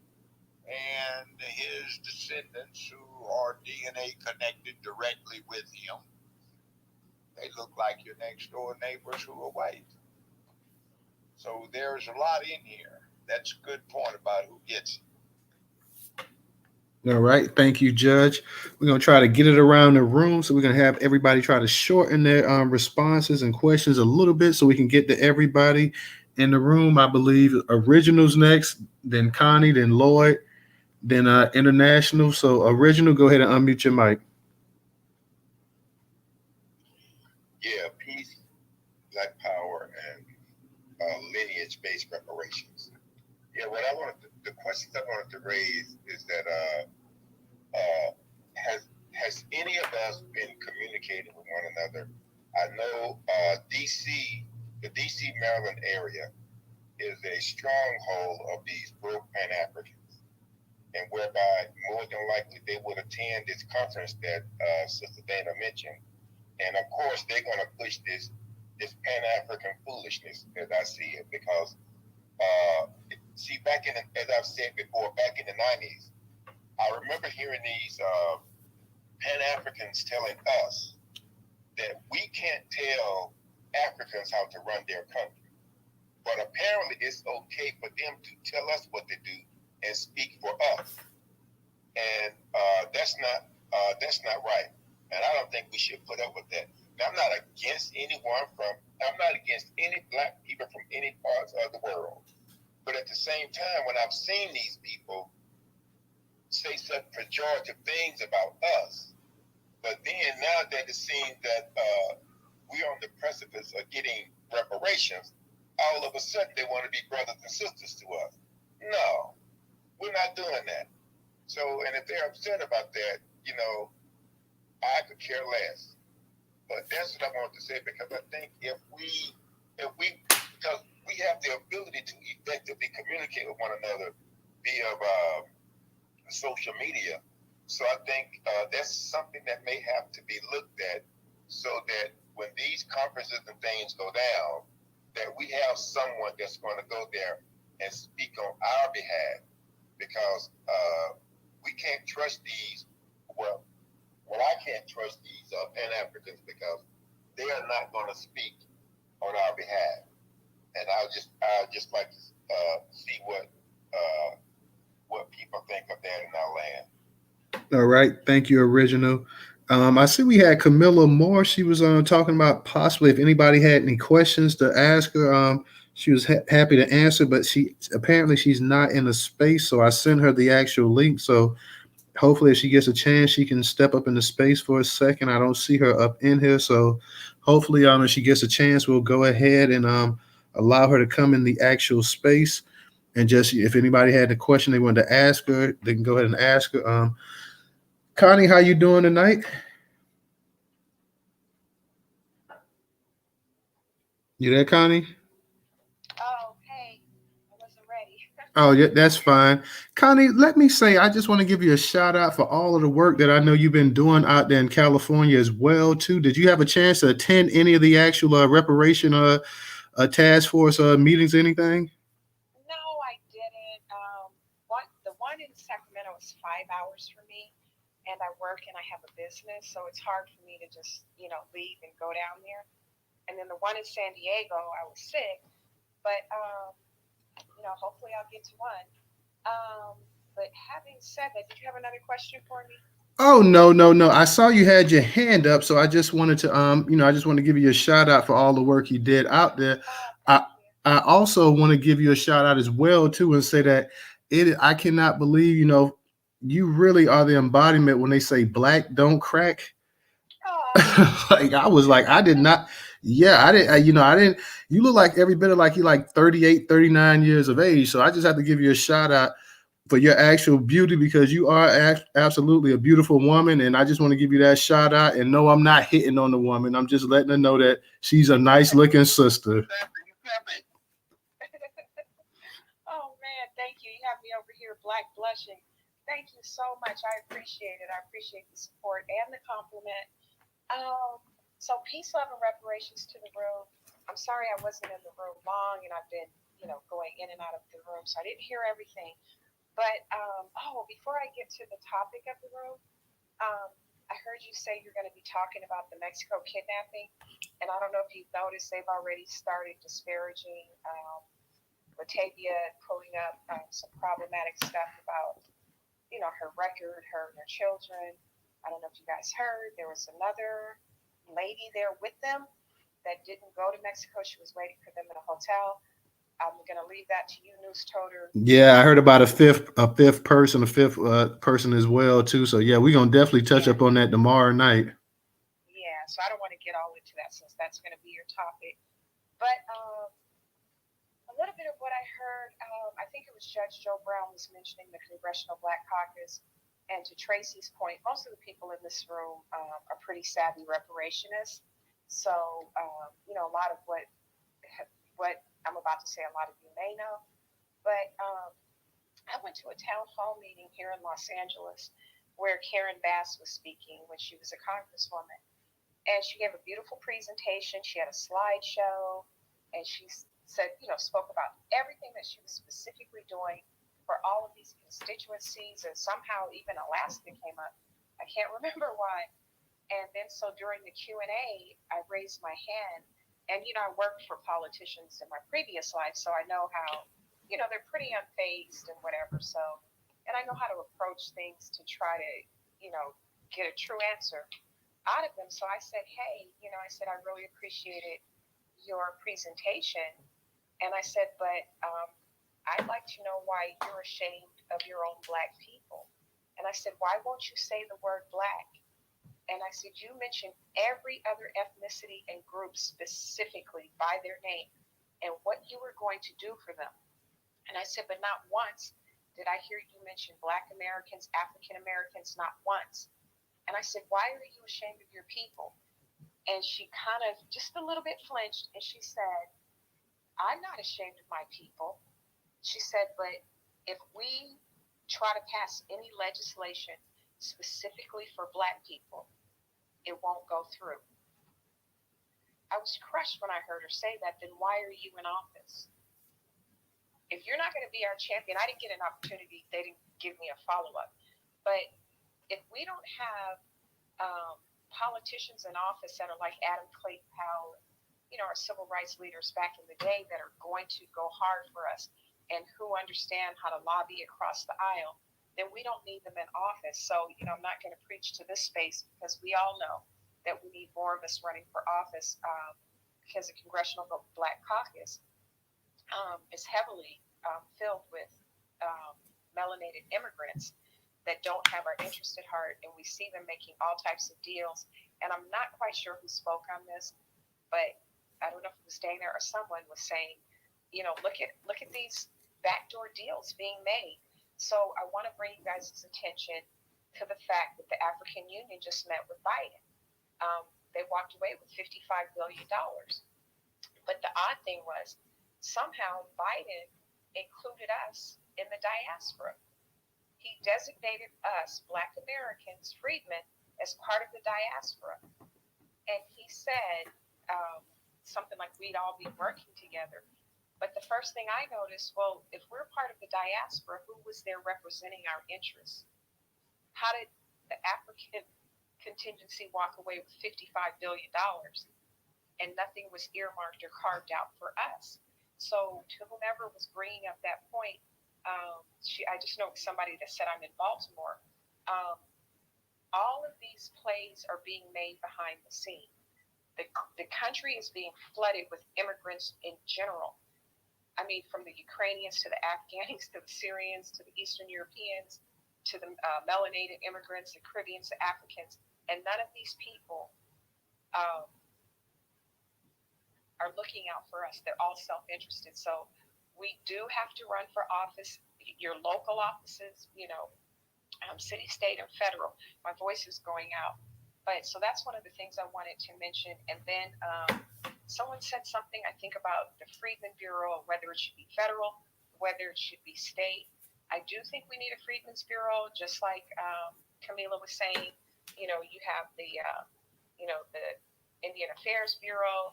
We have the Veteran Affairs. We have, the Office of New Americans for the immigrants. And I do think we need a specific department to, administer,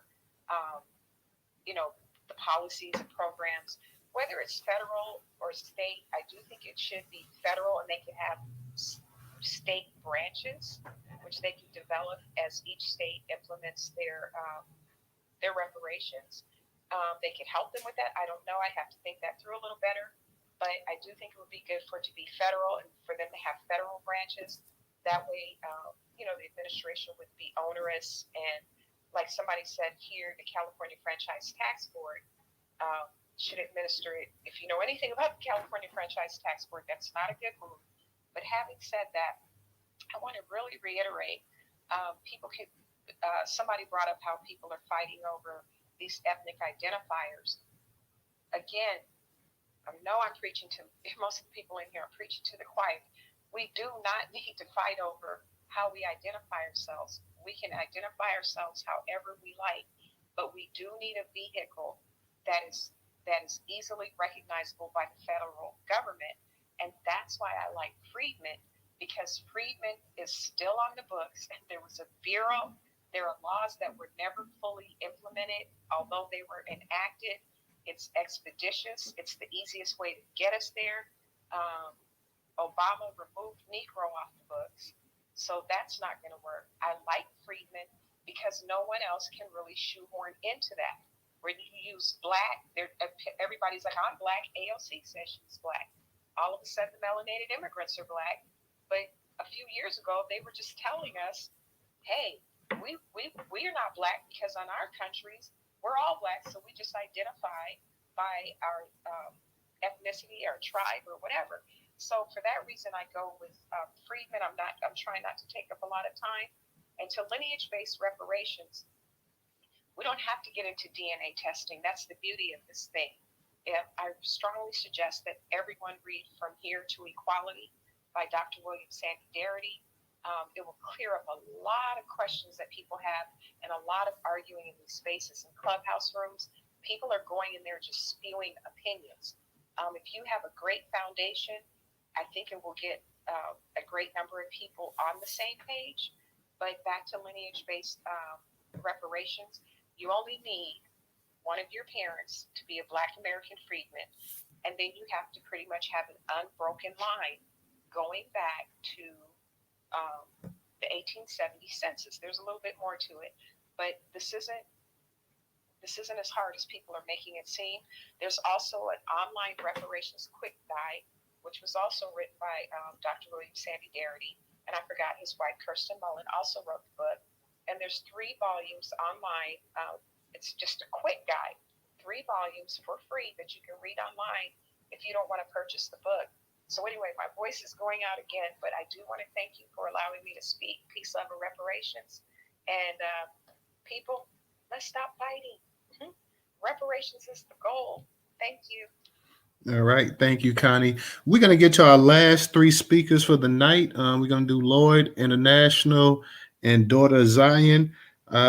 Sister Sean, if you want to speak, I'll go ahead and let you be the last one. If you want to speak, you go ahead and raise your hand. If not, then those will be the last 3 speakers for the night. So let's go ahead and kick it to Lloyd. Lloyd, you got to go ahead and unmute your mic. Yeah, Connie hit on a couple things I was going to say. She's absolutely right. Who's eligible or who's freedmen is not hard to figure out. We don't. The judge was saying that we could use DNA, and I respectfully say this: we have Social Security records that go far enough back that would let us know if you are American freedmen or not. And so that's really like Connie said, that's not an issue. We don't have to make that an issue. With regard to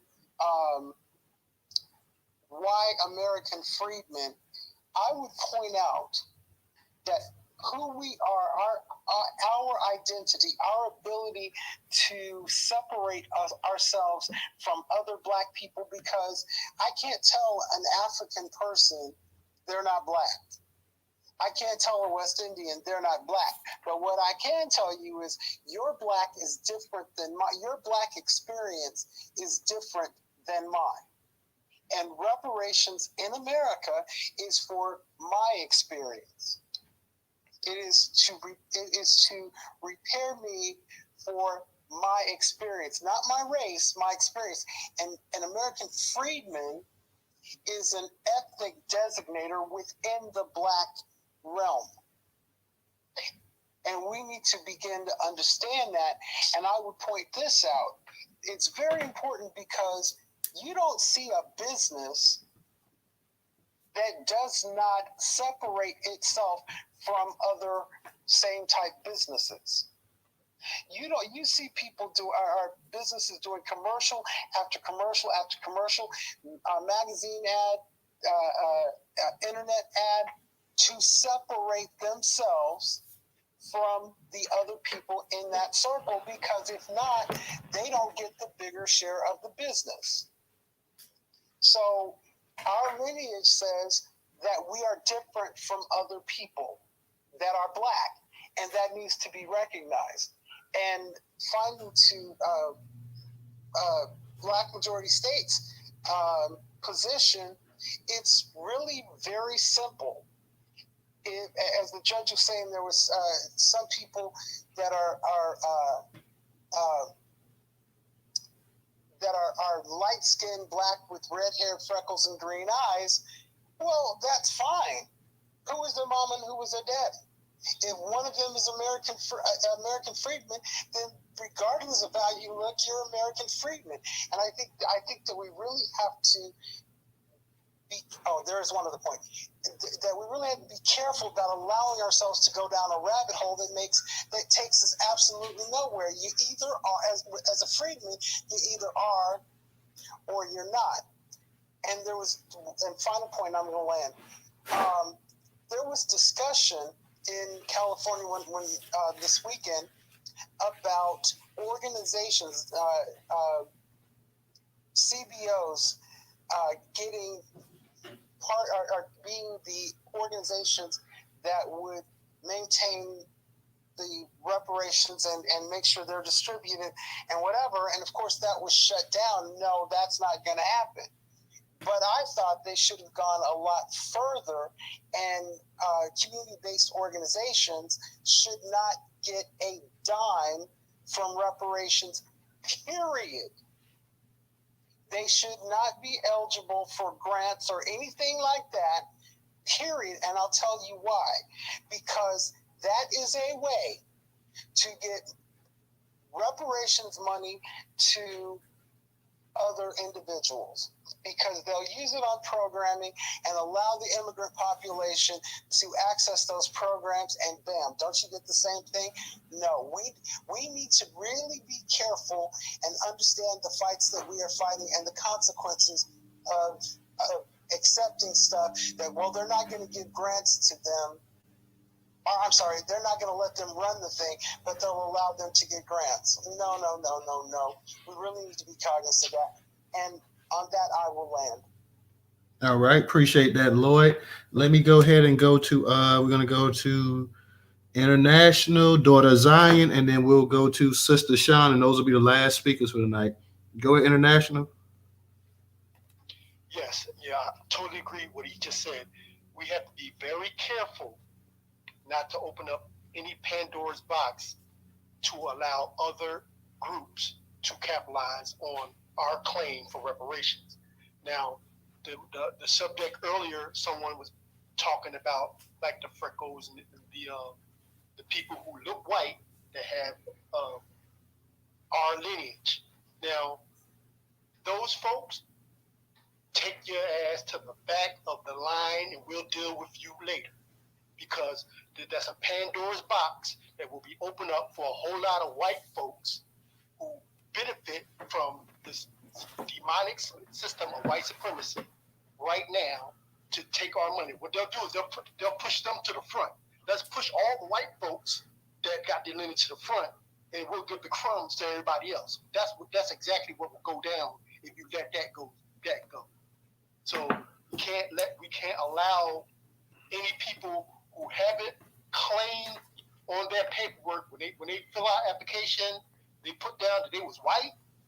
You know that what the judge spoke of with the blood drop rule and all that. If they was classifying themselves as white, then no, you disqualified yourself. Even though you have the lineage, you disqualified yourself because you reap the benefits that every other white person reaped that put us in a depressive state. So no, take your ass to the back of the line. We'll deal with you later. And my last point is with us. I agree. We shouldn't be fighting over how we're going to what we're going to call ourselves. I do like freedmen and I do like FBA, but like before, we got to be careful not to open up any Pandora's boxes that will allow others to come in and say, well, I'm like an Elon Musk, who's an African American, you know, or anybody like Native Americans who are also called freedmen. You know, we got to be careful. We got to be careful about designating ourselves separate from every other group. And with our new, I say we use all of the above. Personally, I choose FBA and freedmen. And I'm done. Thanks. All right, appreciate that. Let me go ahead and get to Can I say something on that just real quick? Oh, sorry, I was out of the phone. I wasn't sure who was that. It was just talking, but it all mean the same thing, bro. Even though, what you call it, FBA, ADOS, Skitter Tribe, whatever it is you want to call it, the Negro and all this other stuff. Some of that may not be on the paperwork. You know what I'm saying? But those are just our ethnic nicknames we call us up. This is our slang, so it all mean the same thing. Even mulatto. You feel what I'm saying? Because some of us are lighter shade of brown. Let's just keep it real. You know what I mean? You got some folks up here that's trying to clown certain folks because of their shade color. I got a cousin that's just damn near almost white as the next person. You feel what I'm saying? So it's like, but they black though. You feel me? So all that means the same. We got to stop the separation of, you know, trying to be different because it's really just us up here infighting. It ain't no black Negroes in the street at work every day at the water cooler talk about, yeah, what's up, ADOS, ain't nothing FBA. So the game last night, bro, yeah, you know, LeBron trashed and missed that three and shit. We ain't talking about that in the street like that. So, you know, it's all the same shit, bro. But go ahead. Okay, let me go ahead and you're right, because I'm dark skinned and I have uncles with curly hair, light skin, hazel eyes, had great uncles with blue eyes and stuff like that. And you know, it's just what it is. Like I say, our family is definitely like a bag of Skittles, so rainbow and whatever. So you got black people that you got black people that's coming in all complexions and stuff like that. So I don't know if we just can't exclude that like that. So we can't just say, well, you're light skinned or this and that, and you're not going to get reparations because that, like you say, that would screw a lot of people over. So now, I didn't say anything about the light skin. I'm just saying for the people who classify themselves. No, I'm not playing on color. I was just saying that in general. Just in general context terminology, bro. Yeah, I want to interject a little monkey wrench because he made a valid point. He wasn't talking about color, but he was talking about those who never checked off that box of being Black American, African American. And for instance, for example, my grandkids, their father is Egyptian. He was born here, but mainly raised in Egypt, but his background is more Arab, to where my daughter, of course, is American descendants of slavery, along with some Native and along with European. So, you know, my kids, and of course my grandkids will qualify. But if you look at definitely two of my grandkids, I have four, they look more Arab And I do know with the second one, my grandson, who was born in North Carolina, you have to check off a race, and the father checked off white because he chose to.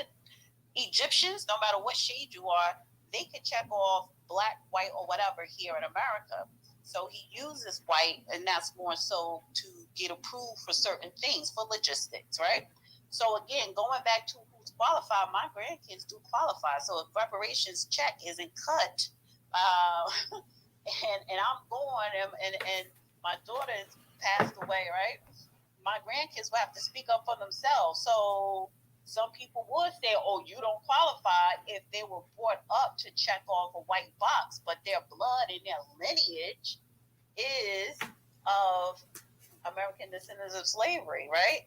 So, yes, names matter, but it has to, for me, it has to be Black American, descendants of slavery, proving it down there, proving it through the freedmen, because Africans from Africa coming here, if they're citizens, they're Black Americans, they're African Americans. So especially we need to get rid of African American, that umbrella, because then we're inviting a whole bunch of other people throughout the whole diaspora. So I just wanted to throw that monkey wrench in there to where you have a lot of mixed children, but their lineage is through slavery here, via slavery or whatever. Real quick. Hey, can I jump in on this? Hold on. Real quick, Connie, because we got Camilla Moore. She's in the actual space. So if anybody wants to ask her a question, because she's going to be leaving in a second. If you guys had a quick question that you wanted to ask her, she's in the space now. So go ahead and ask her, because she'll be leaving pretty soon. So if anybody wants to ask her. I have a question. Go ahead. Okay, I was going to ask too.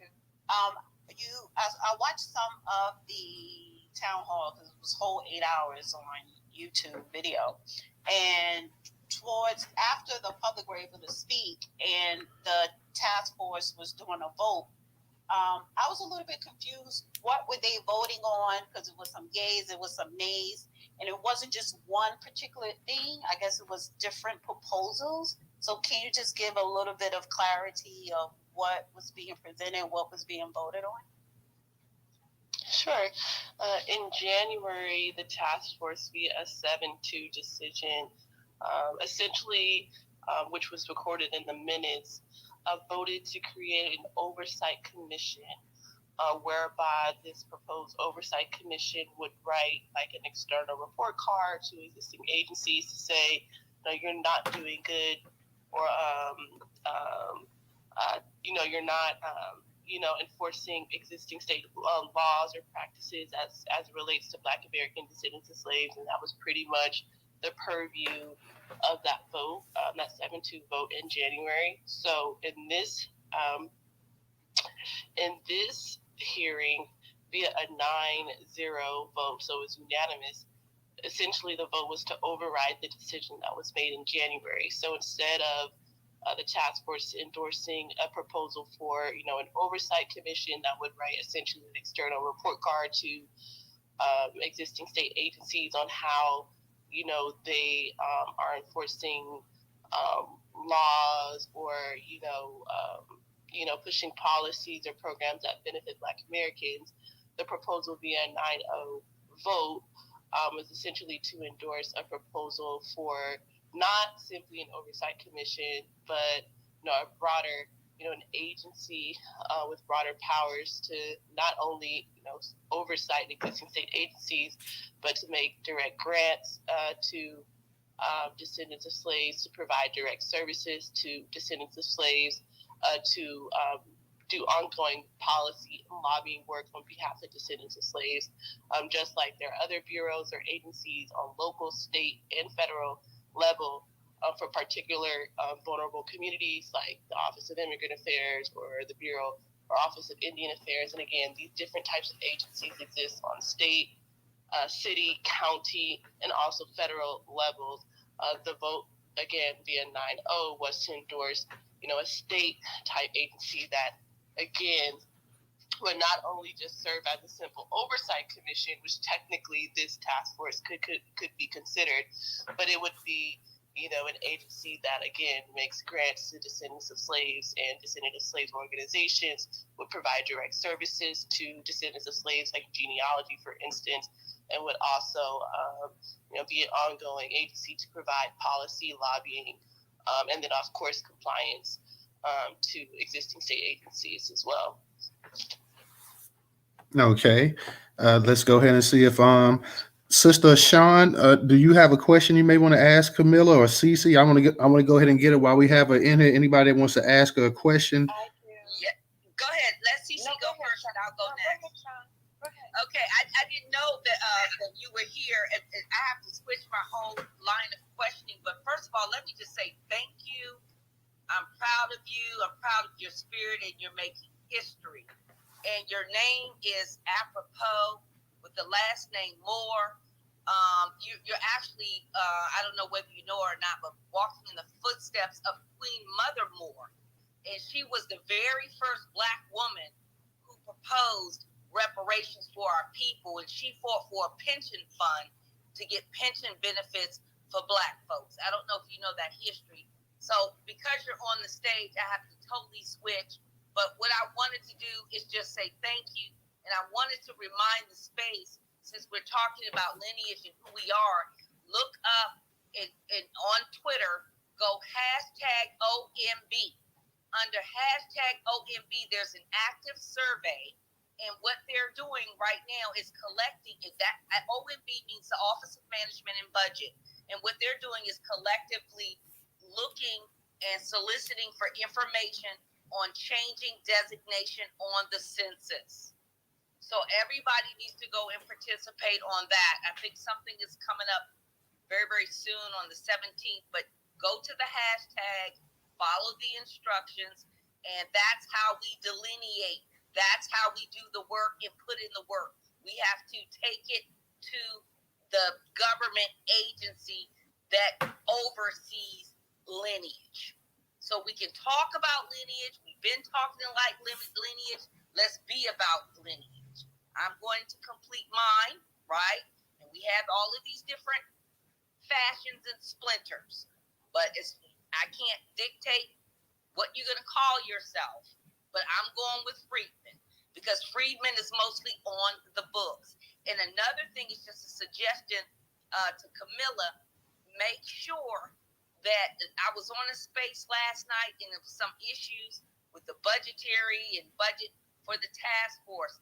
Don't allow yourself to get railroaded on what you're doing and for them to use the excuse of a budget. I don't know if you're federally appropriated or locally appropriated, but appropriations law is that you can have an annual appropriation, a multi-year appropriation, and a no-year appropriation. Fight for a no-year. Fight for a no-year appropriation or something that is equivalent. The reason why that's important, you can have anybody in any election cycle come, and if the party switches, they can totally scrap the task force, and there'll be nothing you can do about it. They'll say there's no budget, I'm not funding it, it's gone. A no-year appropriation is what you should push for. That is money in perpetuity. That means I don't care if you're Democrat, Purple Pig, Independent, Republican, you can never scratch funding from this program or priority. So I would suggest that to our sister Camilla. Don't get railroaded. I've been in there. I worked federal government 30 years. That's how they railroad people in programs. So I suggest that to you in our land. All right. Thank you. Cece, you want to go? I guess Cece must have fell down. So let me go ahead and bring her back up here as well. Lloyd, I'm going to get to you in just 1 second. Go ahead. Cece, you said you wanted to ask a question as well, too? Yeah. Is Camilla still in here? I got booted from the room and had to come back in. Yeah, she's still here. Oh, okay, cool. Peace, love, and reparations, Camilla. How you doing? Good. How are you? Good, good. Based on Dr. Sandy Darity's criteria that I'm sorry, I just walked back in the house. The criteria that reparations needs to be lineage based, and that you need to trace your lineage back to the 1870s, and or be a free person during that time frame. And then the other stipulation that you have to have been self-identifying as a freedman or whatever identifier. I wanted to know if that is the standard that is being used with the California Reparations Task Force, and if you could touch on what the domicile, the status of like the domicile requirements or the residency requirements are to receive reparations in the state of California. So the domicile residency requirements, that's still open for discussion. So myself and member Jovan Scott Lewis, we are on the Economic Advisory Committee, where we're working with the 5 public policy experts and economists to help come up with a quantifiable number for 5 different state-sanctioned atrocities. And then also a part of that kind of effort is, exploring what potential requirements could be for residency or domicile. Member Jovan Scott Lewis was absent day one of this most recent meeting, so we didn't really want to come up with any final decisions around that. And so again, that's going to be open and up for discussion for our next meeting later this month. So the task force hasn't made any final recommendations around the different monetary figures for those 5 state-sanctioned atrocities that we mentioned. There could be compensation for, so that's unjust property takings, devaluation of Black businesses, housing discrimination, health harms, and then mass incarceration over policing. Essentially, we're working with economists and public policy experts to come up with a compensatory amount for each of those 5 harms. We don't want to necessarily be like San Francisco, where we're just throwing a number out. We're really trying to do our due diligence to make sure whatever number we come up with for each of those 5 harms, there's sufficient data and evidence to support and justify a claim for state-based compensation.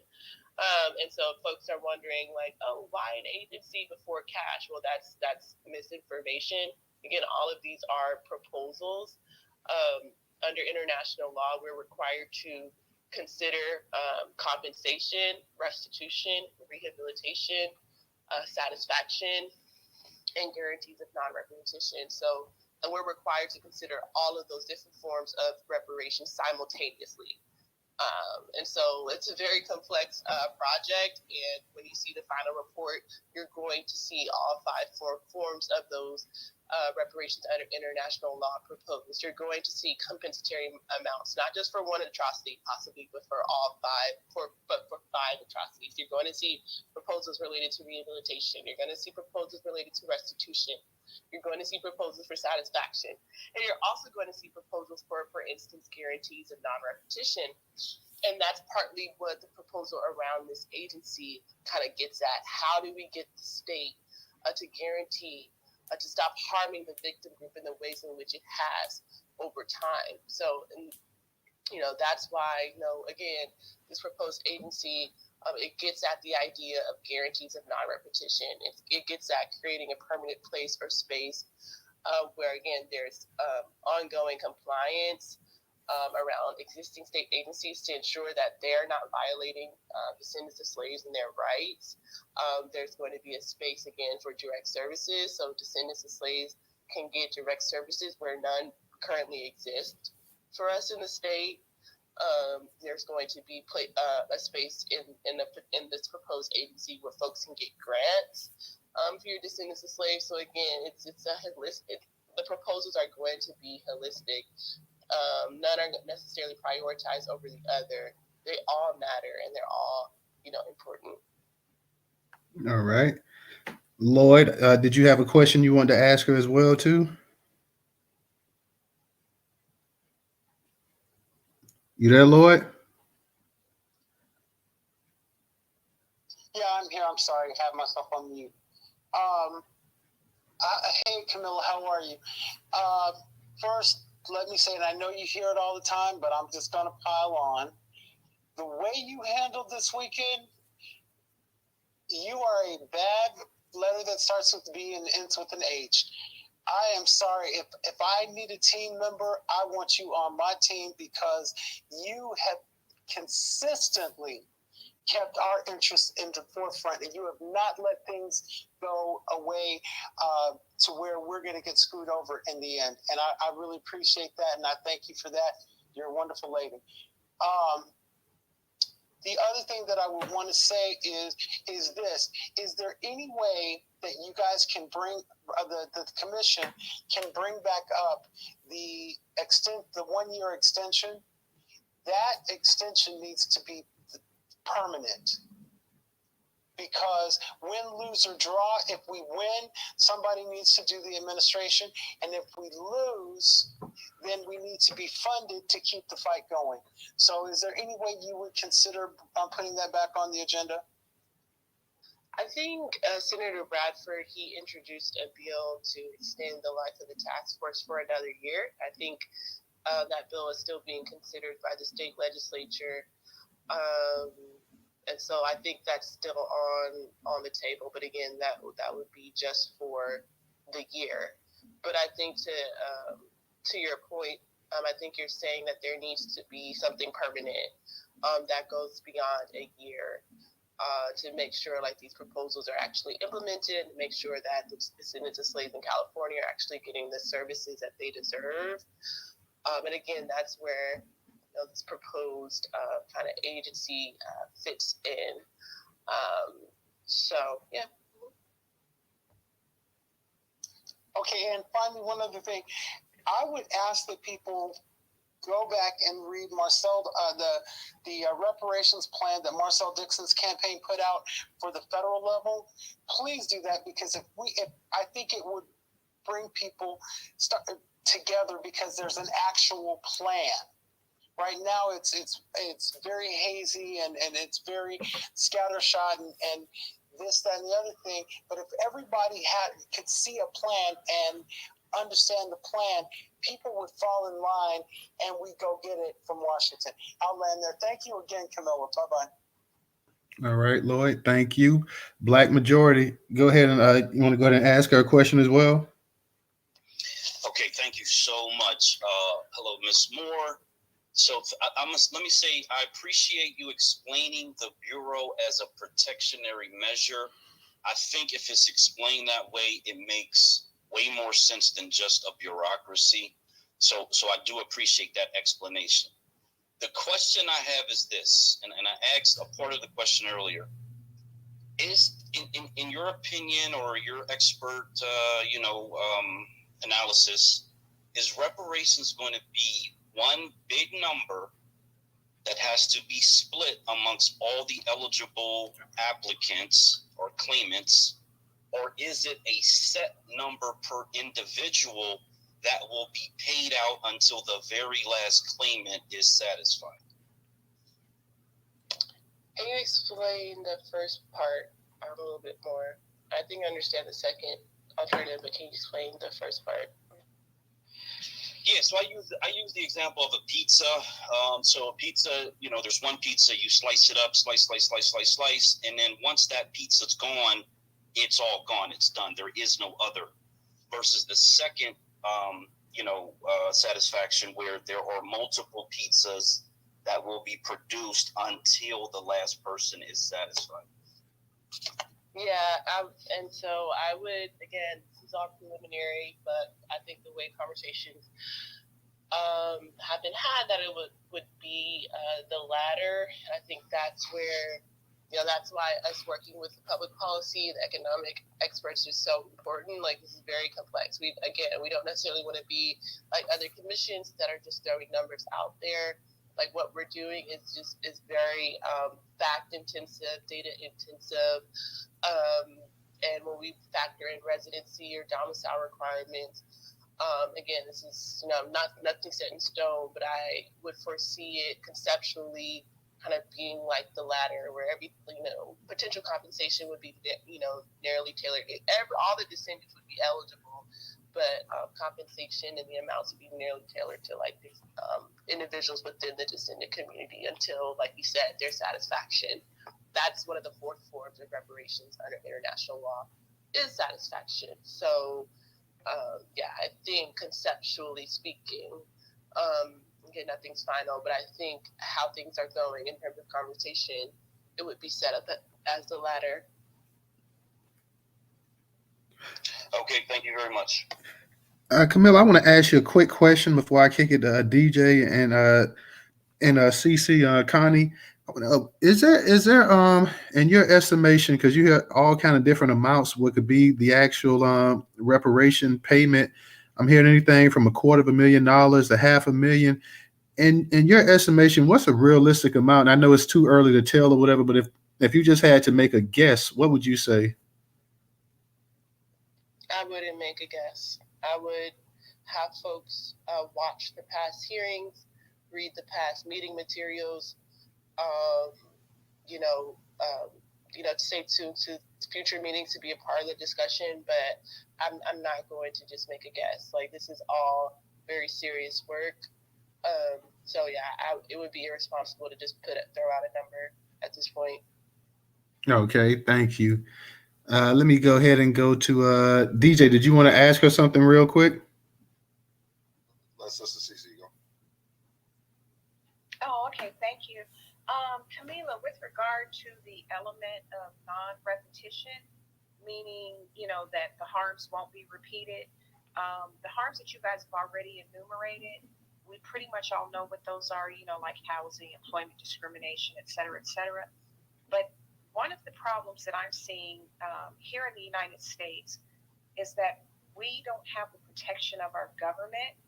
And I bring that up because, people say, well, how come, immigrants are able to get so much funding and, so many resources and so much protection? Well, they have governments that, have trade deals with the United States, and they have ambassadors and people that advocate for them. And we know that we're in a position that we're we're captives in a land that hates us. So our own government is not working for us; it's working against us. So one of the questions I have is: have you guys considered, mandating some type of PR campaign where the state of California, because I know we're not talking federal at this point, has public service announcements that tell people who we are, what we contribute to this country? And the reason I say that is we see racists of all ethnicities that have no historical reference about who we are, what we contribute to this country. And I think that's part of the venom and the vitriol against us, and and causing such a pushback about us getting reparations. Because I don't even know how a rational thinking person could think that people have been in a country before its founding and not contributed anything. So just to summarize, put a little bow on this, have you guys considered some type of mandate as far as non-repetition where the state of California has to prioritize Black American freedmen over immigrants, because that is what is supposed to happen. Citizens should always be prioritized above newcomers. We have a vested interest in this country. So as far as non-repetition, I just want to see if there's any consideration to saying, number one, we need to be prioritized in employment, housing, whatever it is. Number two, the state of California needs to do some type of public service campaign,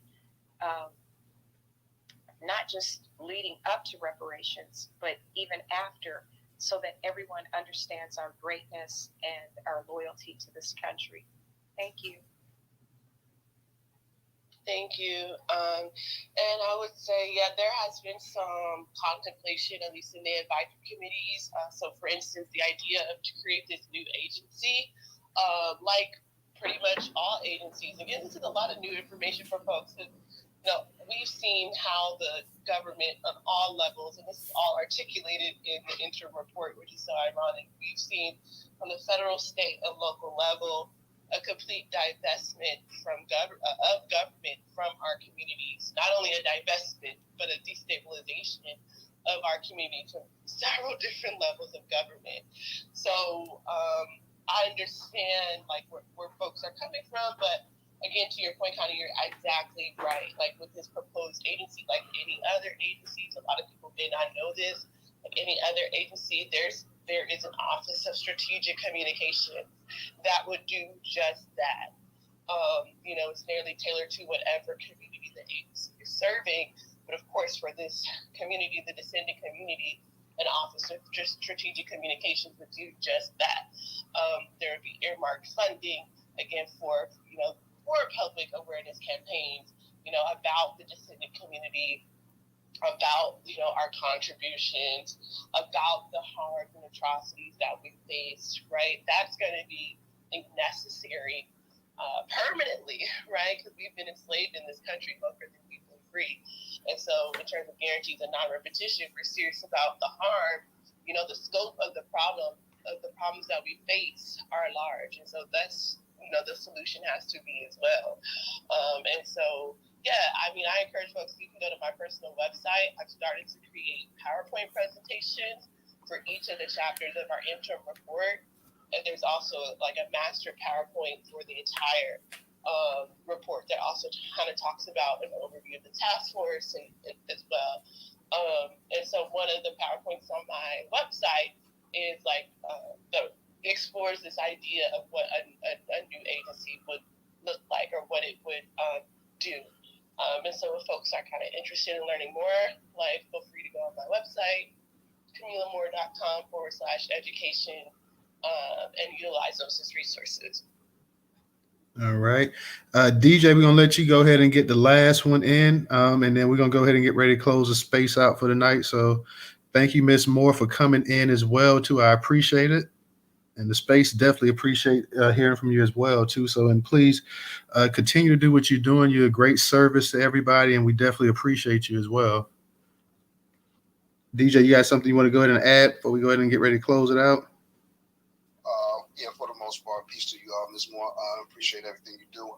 So basically, the situation is, how can we, as freedmen Negroes, pretty much, move on trying to help California? Not that it's any other state's business, but we all moving on accord and trying to be on code with this. So how can we, that those that are now living in California, help, California reparations move forward? That's a great question. I would say, subscribe to the task force mailing list for updates. Attend our next, 3 final hearings. You can participate in public comment. You can provide your ideas as well. I would just say that. And I know there's other states that are starting to create like their own state-based task force, like Illinois. A lot of folks don't know they have an up and running task force. They've had like a meeting or two. So California's not the only state with a state reparations task force. Illinois has one as well now.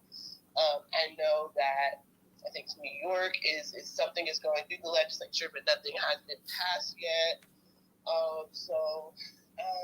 I know your question was about like how can folks around the country support the state of California in particular. I would just say, just continue to follow along with what the task force is doing, call in, email with your support, and just share your ideas. For sure. And I sent you a DM about those ideas too as well. So thank you very much. Thank you. All right, guys. Thank you once again for coming out. This was a very informal Twitter space. Thank you, Judge Joe Brown, for coming in your busy schedule and just sharing some information with us as well. It's always great to have you up in the space, Judge. Thank you, Joe Brown for mayor. Yes. Also, let me thank Dana as well, too. Dana, thank you, because I know you also have a very busy schedule as well, too, and it was good. Even I know the co-hosting spot kept messing up and you had to drop down to speak. I'm glad to have you up in here as always, Dana, and thank you as always for supporting the platform as well. Yeah, thank you. Thank you for having me as a co-host. This was a great space and it was very productive. And I think we need to definitely have more spaces like this. And thank you to, of course, always the judge. See you tomorrow for Man Up Thursdays on YouTube at The Real Dana. And definitely Camilla Moore. I think you're doing a great job in California. Keep up the good work, and everybody that came up to speak. I love what everybody was saying. So thank you for having me. Absolutely, guys. I want to ask daughter have a question for me at all? Daughter, did you have a question? She was up here, but I think she may have dropped down. Yeah, I think she was up here, but she must have dropped down. So I'm not. She was up here, but she dropped down. She may have had connection issues. I'm not sure, but we definitely, like I said, we definitely appreciate. I know you've been pretty busy, and I know you got to be tired as well and worn out. So I definitely didn't. I'm glad that you did. You did hit me up in the DM, ask if anybody has some questions. So I definitely wanted to get you in here just so people can ask you exactly what was going on and just get a little bit of insight that that you really couldn't catch from the video because the video was pretty long. So I just wanted to go ahead and give you that shout out and thank you once again. And we definitely, like you said, Dana, we definitely will probably we'll hold another space like this as well too. And if you're not busy, Miss Moore, we would love you to come in and just keep us informed too. Maybe hold another space and you can just share with us what's going on. And because you're the actual expert on what's going on out there as well too. So we would definitely. And can I just say one thing? So I think before I came in, when I came into the space, I think the first thing I heard was like concern about like, okay, why should there be like a state level agency? Why do we need that? Can we just, do it federally? And I think that's a legitimate concern. But I wanted to read really quickly this paragraph, and I want someone to like respond. Like, what level of government do you think this particular agency is operated around? So, blank is a policy, compliance, direct services, and grant making office that promotes civic participation and inclusive policies to improve the lives of blank residents, particularly immigrants, newcomers, communities. This agency seeks to bridge cultural, linguistic, and economic barriers to ensure that blank's diverse residents have equal access to blank services and opportunities to participate and contribute in meaningful ways to the success of this immigrant community and to blank. Now, what level of government do you think that this policy compliance, direct services, and grant-making office operates under? Does anyone want to answer that? Are you talking about grants? No, I'm not just talking about grants. I'm talking about an office that has the capability to make grants to a particular community, to provide direct services to their particular community, to create policy and ongoing lobbying to this particular community, and to also have a compliance office to make sure that existing kind of state entities also are protecting the rights of this particular community. So I'm not just talking about an office that can make grants. I'm talking about an office that can make policy, that can lobby, that can provide compliance to existing state agencies, and that can provide direct services to the particular community. Does anyone have an indication? I have two questions. That would be your local government. Right, that's what I was going to say. That's the state, right? We just did it in the District of Columbia. I'm in D.C. Muriel Bowser, on the emergency basis, literally just created an Office of Immigrants. Literally. Real quick, the judge wants to add something. Two questions. Does anyone not realize this would be an ideal opportunity to set up one of the most insidious spy organizations on Black people they've ever created in this country's history? Two, does anybody have a plan in California to survive the ballot initiative setup you have out there? Citizens can simply get the signatures, put this on the ballot, and subject it to a referendum as to whatever is done to set it aside. Is there anything going on to address that if it happens? So a new state agency would go through the governor's reorganization branch, so it would go through the executive branch, and then it would go through both houses of the legislature, and then the governor to sign. So there would be ballot initiative referendum. Then what happens is the citizens, like Prop 13, can collect the signatures and put it on a statewide ballot and undo what the legislature and the governor did. You need to address that. And the other thing is, this scares me because what you're setting up with, and everybody's smiling in anticipation. Back in the 60s, the FBI, LAPD's SIS unit, the folk up in San Francisco, their SFPD would have loved this. Homeland Security. This would be an ideal way to keep careful track of all of the Negroes, colored, black, Afro-Americans, black African-Americans, black folk in the country or in California. It's frightful. Now, the other thing I would point out, just as a matter of law, in order to ensure non-repetition, which isn't a bad thing, you run into a problem that in the United States of America, you have certain citizen rights that allows them a way to operate freely, that if you stop would result in the suppression of quite a number of constitutional rights that ordinary people have. And once you take that from one group, there should be the realization it can be used on any and all groups.